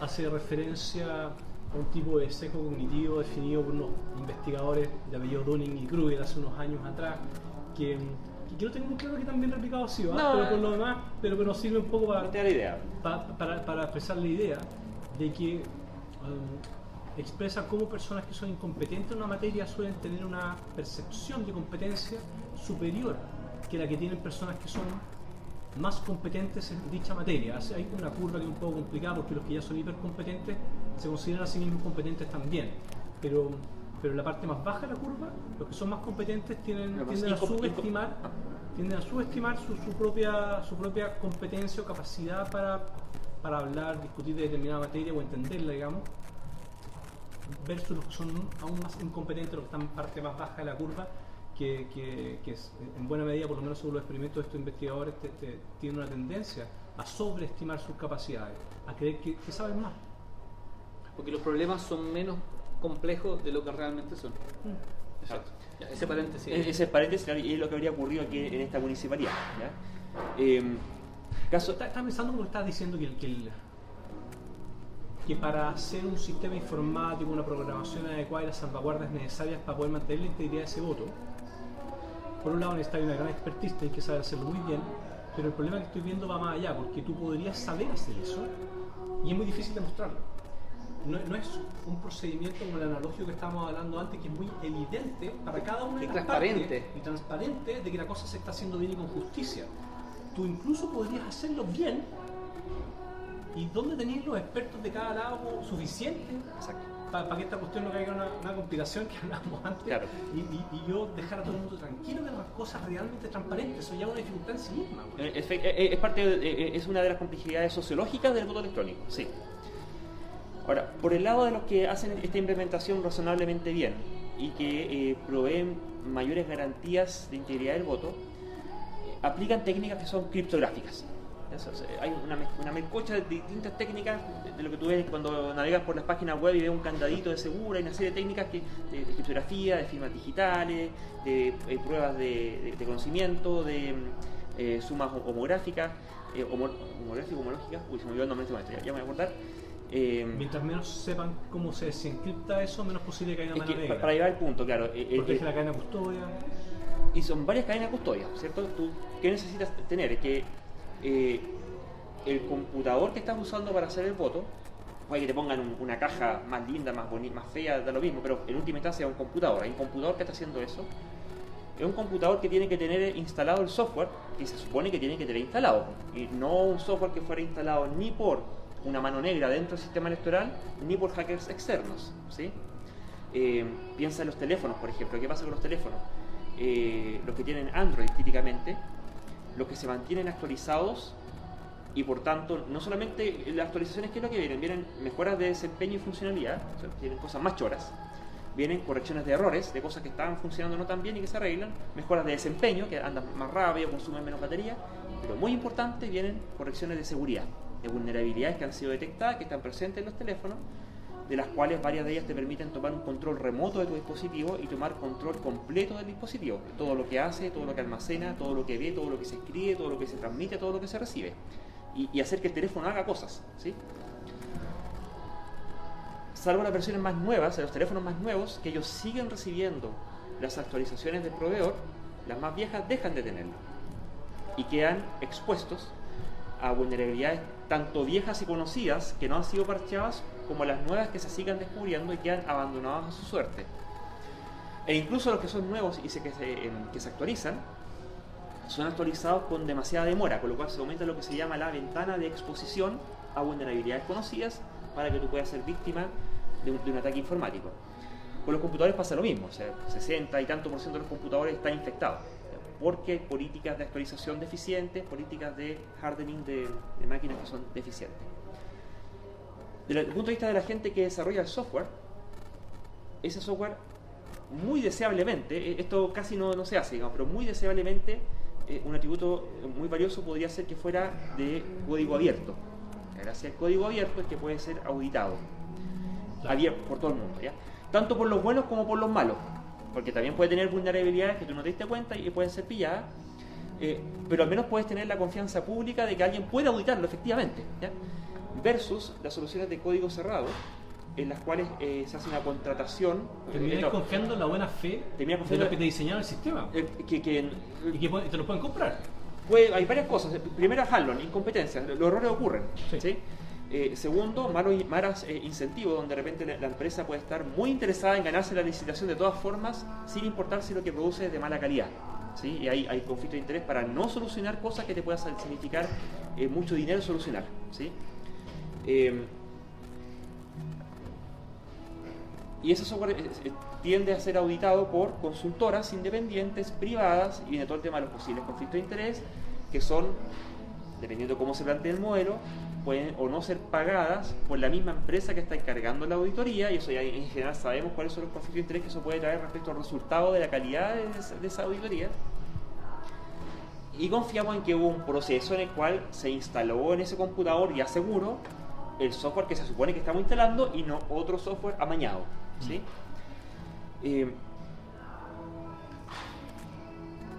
Al momento de emitir el voto hay que identificar al votante. ¿Cómo lo identifico? Como se hizo la municipalidad de Maipú, que tú ingresas a una página web, pones tu número de identidad y se acabó, que cualquiera lo podría haber puesto y voto cualquiera por ti. ¿Huella digital será? Que se usa para tantas cosas. Bueno, huella digital que se usa para tantas cosas, donde hay abundancia de disponibilidad de huella digital. Para votaciones remotas en los computadores más nuevos y en los celulares más nuevos. Por un tema de brecha económica, los más pobres no tienen ese tipo de celulares. Tendría que ser en locales de votación. Estaba pensando en locales de votación. Tendría que ser locales de votación. Claro. Entonces, pero la consulta Maipú en particular fue remota, en una página web, ¿no? Eso en el eje de la remoticidad, ¿cierto? Versus, claro, el otro caso sería el tener un local de votación donde, bueno, básicamente habría vocales de mesa. Es que si no hay local de votación también porque cualquiera oye, vota por cualquiera. De hecho, incluso aunque tú tuvieses un celular donde te puedes verificar huella, nada te va a garantizar, por ejemplo, que esa persona no está siendo coaccionada además. Exacto. Entonces, otra de las garantías, que una garantía fundamental, es que una votación, para ser legítima, debe ofrecer. Es asegurar que una persona puede votar sin ser coaccionada, al menos en el momento en que va a emitir su voto. Claro. Coaccionada y privado. Tú puedes estar teniendo que mostrar el voto, mostrar tu teléfono mientras estás haciendo el voto, ¿cierto? O ocultarte el teléfono, quitártelo y no permitir que tú votes. No permitir que tú votes, ¿te fijas? ¿Qué pasa si te roban las credenciales? Porque si te toman control de tu dispositivo, puede que derechamente voten por ti y ya, Claro. aprovechando el voto de todos aquellos que no votaron y que nunca se dieron cuenta. O puede ser que tú pretendas estar votando por una opción, pero tras bambalina, la opción que se envía es la otra. ¿Sí? Sí, de todas las cosas que puede fallar en todos los puntos. En todos los puntos. Puede fallar en todos los puntos. La que más me preocupa de todo es la oscuridad que existe, digamos, en los procesos finales, digamos, Es que ahí De conteo. la criptografía sale de verificar que realmente... ¿No? Y lo otro, hay tipos muy capos, hackers muy capos, que garantiza que un hacker diseñe una cuestión que vote por miles de personas a la vez. Y que el sistema no pueda detectar que quien está votando no es ni siquiera una persona. Si la cuestión está complicada, ni siquiera necesita hackers. Ese es un problema segundo. Podría ser que del diseño la cuestión viene mañana, como decíamos. Y no hay manera de saber eso si realmente sí o no. Tú puedes poner ciertas salvaguardas, pero siempre es algo que terminas confiando en la buena fe de unos pocos actores. Eso ha sido probado en múltiples instancias. Hay conferencias internacionales donde se juntan hackers a hackear cosas. Y ahí el bonus es quien revienta el aparato de forma más rápida que el otro y de forma más profunda. Y ha habido acápites particulares respecto específicamente de máquinas de votación. O sea, que ponen las máquinas de votación en cuestión, ahí la dejan. Y el tema es, bueno... Máquinas de votación que existen. Que han sido usadas, empleados y que se siguen empleando a pesar de haber sido hackeadas en cosa de segundos. ¿Ya? Un personaje, hace la cosita por acá, le enchufé una cuestión, te pega dos cosas, pum, para adentro, la máquina es mía. Me fui, aquí nadie me vio. Los parches de software de las máquinas de votación van más lentos que los de Windows. Definitivamente, para más remática, sí. Usan estrategias de vulnerabilidad antiguas, ya conocía, para seguir hackeando máquinas. Es que eso ya es lo más peor. El tema es que algunas son tan burdas que incluso encontrándote con un sistema totalmente nuevo, está tan mal hecho que te demoras minutos en encontrar la vulnerabilidad. Son estrategias que a lo mejor conocía o qué sé yo. Y vulnerabilidades nuevas. Ya. Entonces, está el tema de dónde se custodian las máquinas. Antes de que eso se hace con anticipación. Entonces, los locales, ¿dónde están guardadas las máquinas? En la bodega, ahí nomás, a cargo del rondín, no hay cámara. Y ha habido casos de cabros adolescentes que entran, se meten por la cuestión, adulteran la máquina, se van. Nunca supieron, ¿cachai? Eso pasa ya. ¿Qué pasa con la operación de la máquina mientras se está realizando la votación? Cuando son por internet, van a estar recibiendo consulta de, en principio, todo el mundo. Podría acotarlo más o menos a ciertas zonas, pero igual, son hartos. Ocurre lo que se llama las denegaciones de servicio distribuidas, donde puedes tener múltiples computadores zombies dándole como metralleta a la cuestión que tiene que procesar los votos y lo satura, ¿ya? Y eso ya ocurre pues las máquinas de votación electrónica eventualmente cuando no están bien hechos en locales de votación, ¿ya? Y pues con eso entorpecerte la votación. Tienen que entrar los operadores, a veces descubren que el sistema tiene un bug, una falla, y hay que corregirlo rápidamente. Y ahí se olvidan de las auditorías, de los protocolos, de las bitácoras, de todo. ¿Quién es este tipo? Y viene un compadre que más o menos conoce el sistema, le mete tecla ahí, se mete a la base de datos, cambia cosas. Y eso fue lo que ocurrió en la elección presidencial de Bolivia. Ahora último, exactamente fue ese el caso. ¿Cuál fue la vulnerabilidad o los problemas más? En Bolivia fue una total chacra, ¿Ya? desde el punto de vista de la operación del sistema. Fallaron incluso como estuvieron haciendo pruebas como todo buen proyecto informático hasta pocos segundos antes de iniciar la votación oficialmente. ¿Ya? Ni siquiera habían puesto en cero los contadores de los votos. Tuvieron que, a mitad de la votación, cacharon que estaba sumando demasiado y tuvieron que meterse a restarle los votos que le habían quedado. No quiere decir. Es una comedia de equivocación. Este reporte está públicamente disponible. Un peritaje informático es para tirarse las mechas y la barba a medida que uno lo va leyendo. Y en caso de haber ese tipo de intervenciones, han de ser intervenciones planificadas, preacordadas, protocolarizadas, con observadores independientes, donde tú vas haciendo pasos racionales y consensuados para solucionar un problema que está debidamente diagnosticado. No ponerte ahí a escarbar entre medio de la votación qué es lo que pasa, porque puedes, sin querer, porque están operando con la base de datos directamente, estropear el resultado de la votación, ¿ya? Bueno, eso no fue lo que ocurrió, o sea, eso fue lo que ocurrió en Bolivia, ¿ya? Sin que necesariamente haya habido una manipulación ex profeso. Podéis estropearlo por error, podéis amañarlo deliberadamente. Pueden acusarte que lo amañaste cuando no lo amañaste. Exacto. Pero basta la mera ineptitud para que algo salga mal. Una vez más. Exacto. Handlon es un concepto que se repite acá. Yo creo que todo este tema de la votación electrónica y toda esta cátedra que nos ha dado Luis sobre el tema y las múltiples vulnerabilidades que tiene, sobre todo vulnerabilidades que impiden que el proceso cuente con todas las garantías que un proceso democrático necesita. Sí. Creo que esto nos lleva a una reflexión también de otra índole, pero muy estrechamente vinculada, que es la siguiente. Nosotros como comunidad escéptica, ya que así nos asumimos, no infalibles por cierto, pero escépticos, personas que les interesa mucho el desarrollo del pensamiento crítico, por cierto que nos interesa todo lo que la ciencia nos tenga que decir, ¿cierto? El conocimiento científico, e incluso las aplicaciones tecnológicas que el conocimiento científico posibilita. Nos interesa mucho, no podríamos renegar de eso. Pero creo que este caso de votación electrónica y las múltiples vulnerabilidades nos hace toparnos de sopetón con la siguiente pregunta: ¿es la tecnología algo que puede solucionar todos los problemas humanos?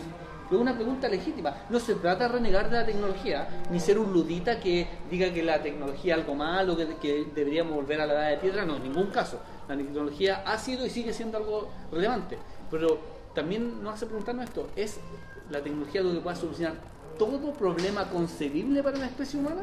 Es una pregunta sumamente interesante, y de hecho hay personas que han planteado el concepto crítico de solucionismo tecnológico, que es criticar como una especie de ideología las personas que creen que todo problema es susceptible de ser solucionado vía tecnología, y particularmente tecnología digital o informática, que suele ser la preferida. La cuchara. Yo creo que la respuesta a esa pregunta profunda obviamente es que no, partiendo de lo más básico, lo más obvio. Yo puedo tener un problema contigo y tú conmigo que no vamos a solucionar con tecnología, ¿no? Los problemas sociales muchas veces tienen que ver con cómo convivimos, ¿no? Exacto. Nos ponemos de acuerdo, y cuáles son nuestras ideas que tenemos respecto al futuro, y eso no se soluciona con tecnología. Y una votación precisamente es eso también, ¿eh? Espera un poquito, que yo creo que no aplica al tema que estábamos discutiendo recién, porque yo creo que simplemente lo que ocurre es que la tecnología informática no es buena, y la tecnología analógica, pero también la tecnología esa, y es una tecnología que se ha ido depurando en el tiempo. Es mejor. No, es la mejor tecnología. En este caso sí, mira, sí está en una buena tecnología. Lo que pasa es que sí, la informática en sus versiones modernas y digitales, etcétera, no es mejor que lo que había de antes. Por todas las razones después. Concuerdo con lo que tú dices, tiene que ver con cómo definimos tecnología también, y es súper pertinente lo que estás diciendo, pero por eso agregué al final el decir que la tecnología digital en particular, ¿ya? Porque mucha gente cree que que muchos problemas sociales, ya no estoy hablando de necesariamente solo interpersonales, sino que macro sociales, se pueden solucionar siempre. Obviamente a ti te parece obvio que la respuesta es no, pero mucha gente no le parece tan obvio. Mucha gente cree por desconocimiento, o incluso algunos por ideología, lisa y llanamente, creen que cualquier problema macro social puede ser solucionado con un software, con una aplicación o con capacidad de cómputo, por ejemplo. O sea, hay algunos problemas sociales importantes que efectivamente con unas tecnologías tú puedes cambiar. Por supuesto. No quiere decir que sean todos, pues en general cuando uno hace declaraciones absolutas se equivocan. Hay historia bien tenía, no la voy a contar toda, pero respecto al problema que tenían con las deposiciones de los caballos en Londres. En Londres, en la época de los carros, y hacia el término del siglo XVIII, que finalmente se solucionó cuando empezaron a hacer los vehículos motorizados, los autos. Empezaron a haber menos caballos, como hay menos caballos, hay menos caca. Esa fue una solución tecnológica inesperada. O tenía un problema político así bien grave. La discusión, por lo que era yo, era álgida. ¿Qué hacemos con toda esta caca? O sea, yo creo que esa pregunta es legítima de todas formas. Si, por ejemplo, algo tan importante como un proceso democrático que requiere participación ciudadana, requiere que las personas nos pongamos de acuerdo respecto del tipo social que queremos construir, y que eso se haga además respetando una serie de garantías fundamentales que están pensadas por alguna razón, la pregunta es si finalmente debemos empecinarnos en migrar a un sistema de tecnología digital solo porque es más rápido, más cómodo y facilita las cosas. Ahí viene los expertos es que ahí viene el análisis, claro. El concepto que había dicho antes de la criptografía homomórfica. ¿Ya? Perfecto. ¿Qué ocurre? Que para que el voto que está siendo contado sea el tuyo, una de las cosas que tú haces es que tú firmas digitalmente el voto que estás haciendo.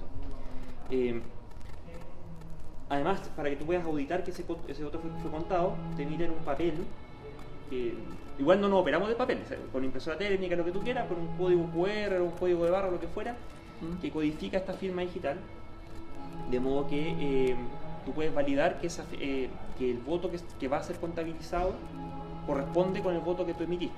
¿Ya? Al momento de hacer la suma se usa este concepto de criptografía homomórfica, en que los votos se guardan cifrados, ¿ya? Con una clave maestra del sistema, de modo que se ocurren dos propiedades, porque si yo quiero sumar al total de votos, le quiero sumar un voto, tengo que saber, bueno, dónde lo sumo. Y pareciera que lo que yo necesitaría sería como descifrar temporalmente el acumulado de votos, descifrar el voto que me están pasando y por lo tanto comprometer temporalmente la privacidad del voto para un espía que pudiera estar ahí, un espía informático en ese momento, para hacer la suma, volver a cifrarla y guardarla, ¿cierto?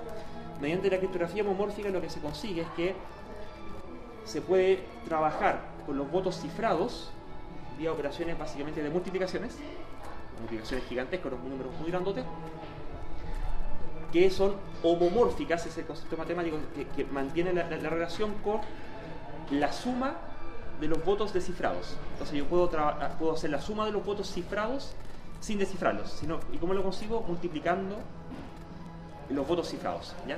Bajo ciertas propiedades matemáticas que permiten que eso no ocurra con todas las criptografías. Con ciertos parámetros matemáticos eso se puede conseguir. Entonces es así como se van sumando esos votos que van cifrados, sin que se pueda saber cuál fue el voto que fue emitido. Y al momento de abrir la urna, lo que se hace es que en vez de que haya una sola clave que un solo actor pueda tener y que puede ser ya sea corrompido o bien coercionado, que lo van a buscar para que largue la clave, ¿cierto? Eso es lo que se llama la criptografía de la manguera, de la correa con manguera, que a veces uno tiende a sobrecomplejizarse con tremendas medidas criptográficas y contraseñas y lo que fuera, para que el hacker remoto no vaya a hacer nada, pero pasan por alto al hacker que viene aquí con un palo y una goma y te agarra a porrazos, ¿cierto?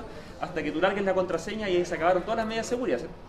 Entonces, tener ese secreto también además es un riesgo para ti, o sea, tú no quisieras tener ese secreto, ¿ya? Se usan estas una criptografía de claves parciales, creo que se llama, no me acuerdo, en el que este secreto es descompuesto en múltiples partes que las tienen y las atesoran distintas personas, ¿ya? Por lo menos, por ejemplo, 3. Es un tema impar para que haya desempate. De modo que... hay que agarrar para los 3 cambios distintos, claro, que tengan su parte, tengan su llave. Y ni con una ni con dos sacas nada. Tienes que tenerlas todas, que tienen que venir en confluencia para poder abrir esta urna, ¿sí? Y además por un tema de redundancia, porque uno se puede morir, y te moriste con el secreto y nunca más pudimos abrir la urna, ¿ya? Esta cuestión la encuentro fatal. Mientras más sofisticado y complejo el sistema, destinado a evitar ataques externos, tiene sentido eso, menos transparente se hace para el ego, para el resto de la gente. Es un tema sociológico, sí. Ahí te tapas. Y aquí lo que se hace es como mecanismo de redundancia, es que se agregan más actores, por ejemplo 5, de modo que la urna pueda ser abierta con 3 de los 5. Cosa que hay 2 que se me pueden morir en el intento, pero todavía me quedan 3 por los cuales sí puedo abrir la urna, pero tienen que ser 3 y no 1, de modo que yo pueda evitar las colusiones. Y eso es un parámetro que se puede ajustar. Uno de los problemas que hubo fue la elección en un partido político, fue en la UDI, que se usó este sistema que está mejorcito hecho de los que usan estas técnicas criptográficas. Usaban esta redundancia 3 de 5 y ocurrió que uno se encaprichó, no quiso, el otro estaba fuera del país, el otro no sé, se lo olvidó, no me acuerdo qué cosa, y no pudieron abrir la urna y no pudieron saber el resultado de la elección, tuvieron que repetirla por papel. ¿Ya? Quizás la próxima vez tendrá que ser, no sé, 7 o 3 de 7, qué sé yo. Hay un trade-off ahí porque si son muchos, bueno, son mal, abro la posibilidad que se me coludan porque en 7 es más plausible que se me ocurran 3. Y hay uno que lo quiso. Hay uno que no quiso, claro.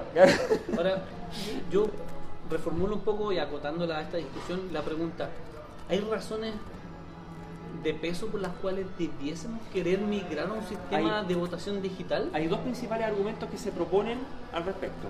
Uno es que si acaso el uso de tecnologías digitales pudiera aumentar la participación en las elecciones, dado que a lo mejor es muy fome, muy engorroso ir a un local, hacer la raya, hacer la fila, todo el cuento y perder tiempo. Y el otro argumento es que pudiera ser más barato, lo cual te podría facultar a hacer más elecciones, de consultar cosas más triviales y por lo tanto hacer mayor cantidad de ejercicio democrático en la sociedad. Ocurre que ambos argumentos son por lo menos dudosos, si es que no derechamente falsos. ¿Ya? La evidencia no los acompaña sólidamente. Es más caro que el fraude. Depende para quién. El tema del costo. Depende para quién, sí. La sociedad. Para la sociedad, claro. ¿Quién es la sociedad? ¿Quién es Chile, cierto? Insisto, no es una pregunta inocente. Desde el punto de vista de la participación, lo que se ha observado es que, claro, en primera instancia, cuando recién sale el voto electrónico con voto desde la casa, voto remoto, la novedad. Es la novedad, entonces hay mayor participación. ¿Ya? Te dura una elección y se acabó el efecto. ¿Ya? Y de hecho, y un tema de voto voluntario peor todavía. Puede ser el voto obligatorio también. Lo que pasa es que ahí escalé un cuadradito en el gráfico de 2x2 autoritarismo. Exacto, pero en vez de sacar un 10% de participación, saca un 11% de participación, el resto igual, porque si no tiene la capacidad de control de eso igual. Y aparte que está el tema que es remoto, donde están todos los factores que ya conversamos de posible coerción, de pirateo, todo el cuento. Que viola garantías fundamentales del proceso democrático. Por supuesto. Que eso no se puede sacar de la ecuación. No se puede sacar de la ecuación, es un tema que es fundamental, ¿cierto? Y de si acaso eso no más barato que la opción papel, o más rápida, resulta que en Chile es bastante rápida. A pocas horas de terminado la última mesa ya sabemos cómo está el asunto. Después se corrige más o menos un porcentual, pero la cosa ya está zanjada, termina la tarde, a la noche ya sabemos ya. Pero resulta que no es tan claro porque, claro, no tuviste que imprimir los papeles, no tuviste que despacharlos, te ahorraste cierta logística de empaquetamiento y de delivery y de courier si tú quieres, y de custodia segura, pero acá hay que desarrollar el sistema. No te va a salir 2 pesos, te cobran decenas o cientos de millones por el uso del sistema, ¿cierto? Si vas a tener ya no votación remota, sino que votaciones locales, entonces tienes que tener los computadores, que hay que tenerlo. Más seguro, más caro. Y es más caro, porque la seguridad es un atributo de calidad, y la calidad no viene gratis. Tienes que invertir para obtener la calidad, e invertirla bien, porque puedes gastar, sea analógica o sea informática. Tienes que tener instalaciones de red apropiadas, computadores, como digo, y dispositivos de red, qué sé yo. Tener gente experta que sea capaz de configurar esa cuestión de forma diligente. Entonces ya no es tan claro que eso sea más barato que imprimir las cuestiones, guardarla en una caja, mandarla en camión y más aún si el proceso se ve absolutamente corrompido y tienes que volver a hacer todo eso. Exacto, es mucho más opaco, ¿se fija? Entonces, y aún así no tiene garantías, insisto, o sea, no quiere decir que necesariamente vaya a ocurrir una vulneración, pero la garantía de que no fue vulnerado es mucho más difícil de conseguir con la metodología electrónica informática que con el vulgar papel guardado en una caja con candado a la vista y paciencia de todo el mundo. De hecho, bueno, evaluar si tomar una medida como esa es buena o mala va a depender de los objetivos que nos fijemos, ¿cierto? Y dentro de los objetivos que nos fijemos no pueden dejar de estar consideradas estas garantías. Finalmente queremos tener una votación, queremos saber lo que la gente piensa, pero queremos que eso además tenga ciertas garantías mínimas. Y eso, según la explicación que tú nos diste en extenso, parecieran que varias de esas garantías, si es que no todas, se ven comprometidas en una modalidad de ese tipo. Y eso es particularmente grave para elecciones de gobernantes y de cuestiones vinculantes a nivel nacional. Quizás hay un nicho que pudiera ser atendible para cuestiones que tienen que ser hechas, por ejemplo, a escala nacional, como pudiera ser una votación para la presidencia de una organización de gremial, por ejemplo, o de juntas de vecinos, o cuestiones municipales de consultas ciudadanas que fueran más confiables que estas encuestas online vulgares y silvestres, ¿cierto? Claro. Ahí hay un nicho intermedio que realmente puede tener su lugar, dado que las consecuencias tampoco no son tan catastróficamente graves. ¿Ya? Ahí hay un punto intermedio. Sí. ¿Ya? O sea, no negarse a esa posibilidad, que sin duda puede ser útil para muchas situaciones. Pero termina siendo problemática para vos. Para parlamentarios, alcaldes, presidentes, constituciones, yo creo que hay un caso fuerte para que la ciudadanía organizada se oponga activamente a que se realice votación electrónica en ese tipo de elecciones. Mira, luego de esta tremenda cátedra que nos diste, Luis, respecto de seguridad informática aplicada a procesos eleccionarios, ¿cierto? A votaciones vinculantes para un país, propongo un tema que podemos abordarlo en corto en los últimos minutos que nos quedan, que es el hecho, a propósito del plebiscito que se hace para una nueva constitución, que se va a definir en principio si se quiere o no una nueva constitución, y luego definir si es una convención constituyente con 100% de representantes electos por la ciudadanía o una convención mixta, mitad de representantes electos y mitad de parlamentarios, de acuerdo a la composición actual del Parlamento. Han surgido en esta discusión de cómo debería llevarse a cabo, cómo debería ser la composición de esta asamblea constituyente o convención constituyente, de acuerdo a la terminología usada, y se ha planteado la necesidad, por ejemplo, de que haya paridad de género. Lo ha planteado sobre todo desde el movimiento feminista y quienes consideran importante eso para respetar los derechos de las mujeres.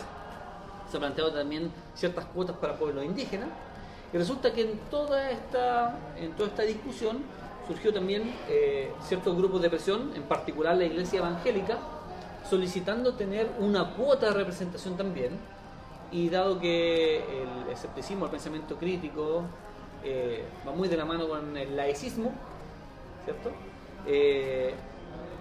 Considero interesante reflexionar respecto de ese punto. ¿Qué piensas tú acerca de la posible legitimidad de una petición de ese tipo de parte de la Iglesia Evangélica?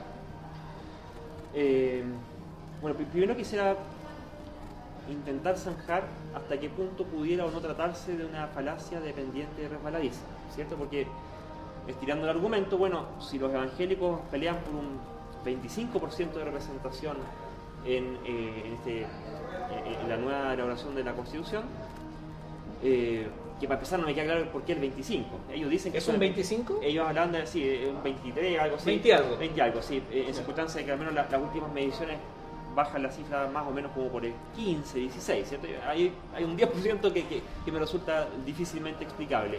Pero ellos están acostumbrados a cargar el 10% de las cosas, así que no veo quizás que sea tan problemático. Si es por eso, bueno, uno podría decir, bueno, los católicos entonces podrían tener entonces 40 o casi 50% de representación dado la composición que tienen acá en Chile, ¿cierto? Y así también pudiéramos, en última instancia, terminar decayendo en una forma de corporativismo en donde las agrupaciones que consigan hacerse oír, en un punto, pudieran tener cuotas asignadas para este proceso, y lo que eso terminaría produciendo es que terminaría replicando no solo la composición de la sociedad, sino que además, y un tema al cual hay que prestarle atención, las desigualdades de poder dentro de la sociedad, ¿ya? Y si lo que se busca es uniformizar la cancha al punto de que todos tengan igual cantidad de representación y por tanto podamos sentir una constitución como más legítima que otra participada de otra forma, yo me abstendría de promover ese tipo de cuotas en caso general. Sí concedería el tema de las cuotas de género y pueblo originario por un tema de categoría política finalmente. O sea, son cuestiones que las mujeres no eligen ser mujeres y hay desventajas sistemáticas de carácter político en contra suya, y después los pueblos originarios. Lo otro no, lo otro es totalmente optativo, la religión. Y además, desde el punto de vista secular, claro, esto significaría una inmiscuyencia de que, en este caso, las religiones estarían promoviendo no necesariamente el bien de la humanidad y del mundo y de la ecología y de la sociedad en general, sino que en realidad la conveniencia de su séquito particular, y muy específicamente la conveniencia de los dirigentes de esas agrupaciones religiosas, no necesariamente la de su feligresía siquiera, menos todavía la del resto del país, en circunstancias de que incluso ya en democracia, no teniendo ellos la participación que tienen a nivel de definición de la Constitución, ya tienen influencia en ya sea la promoción o el veto de leyes que buscan imponer al resto de la sociedad en temas morales sus propias percepciones particulares, lo cual no es baladí, dado que son religiones que, por norma general, son de carácter hegemonistas, es decir, se plantean ellas como la única verdad,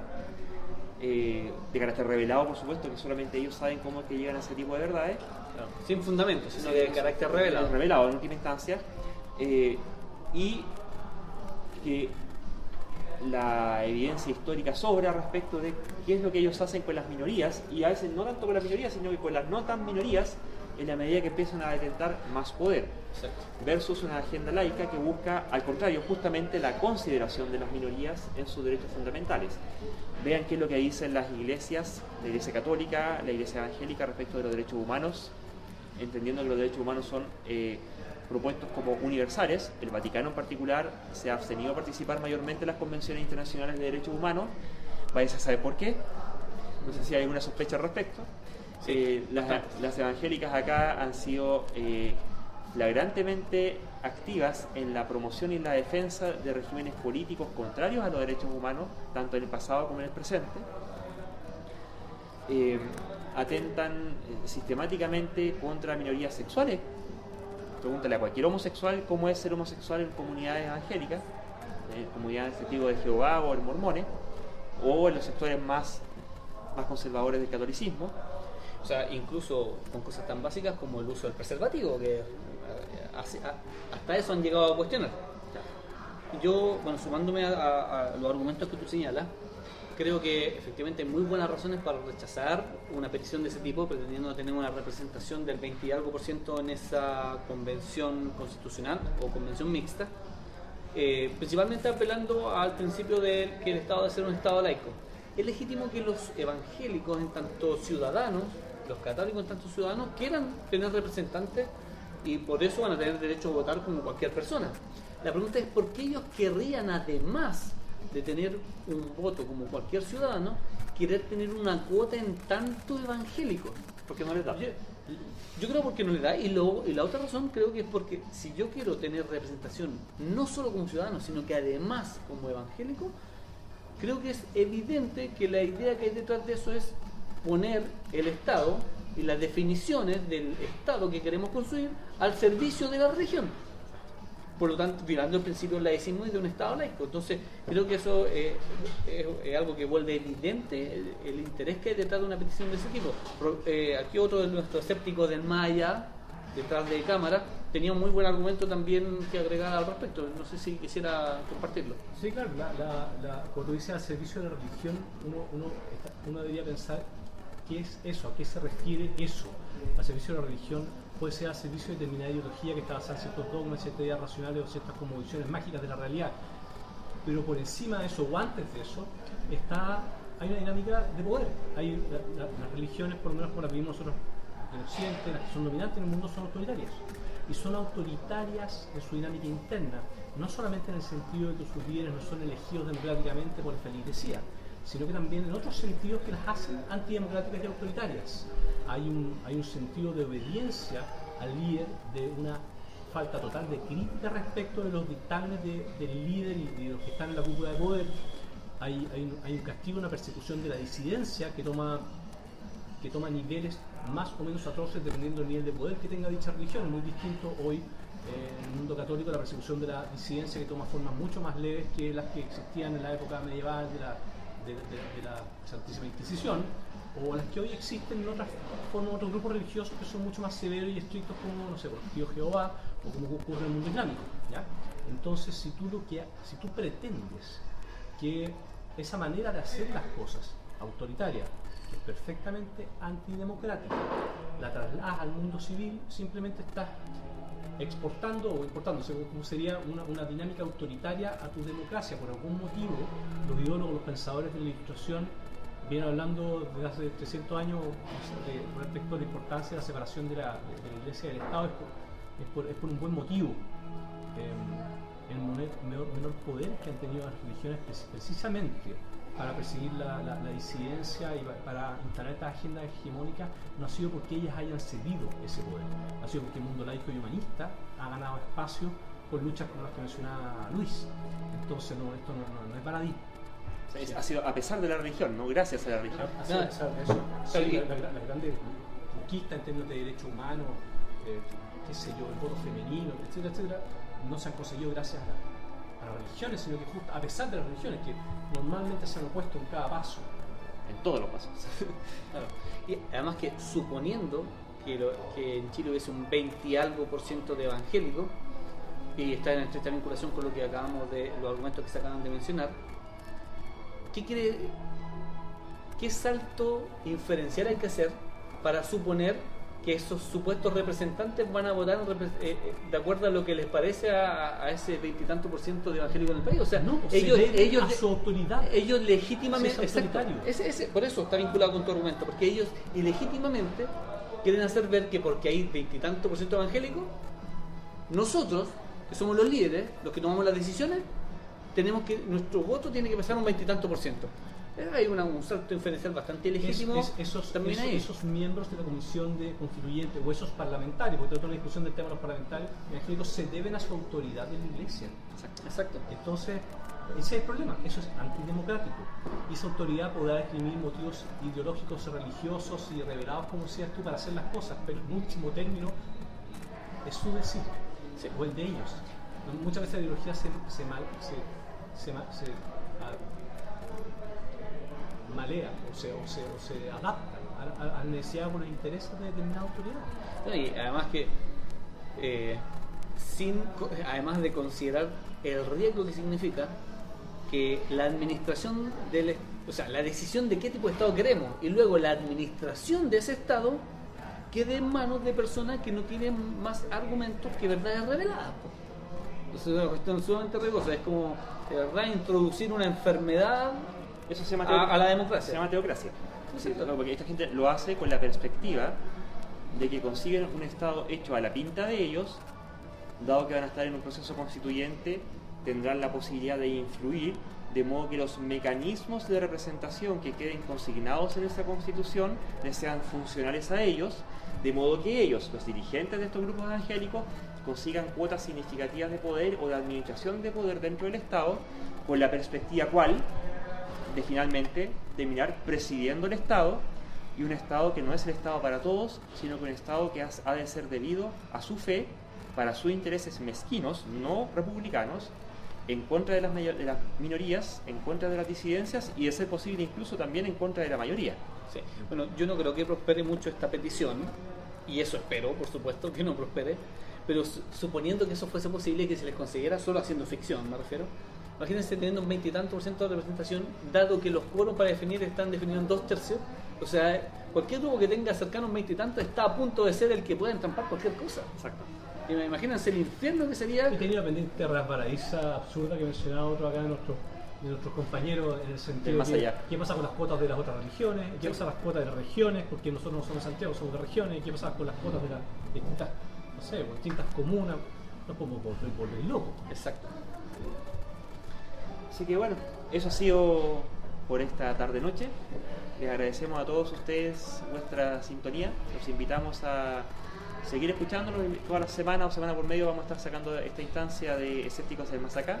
Como siempre, les recordamos nuestro sitio web www.aech.cl y nuestro podcast El Poder de la Duda, también disponible en las principales plataformas de streaming. Así que muchas gracias, Felipe, muchas gracias, señores de Más Allá, y nos vemos en una próxima oportunidad.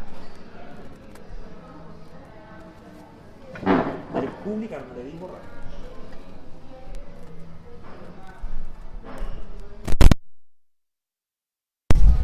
¿Cuántos comentarios hubo?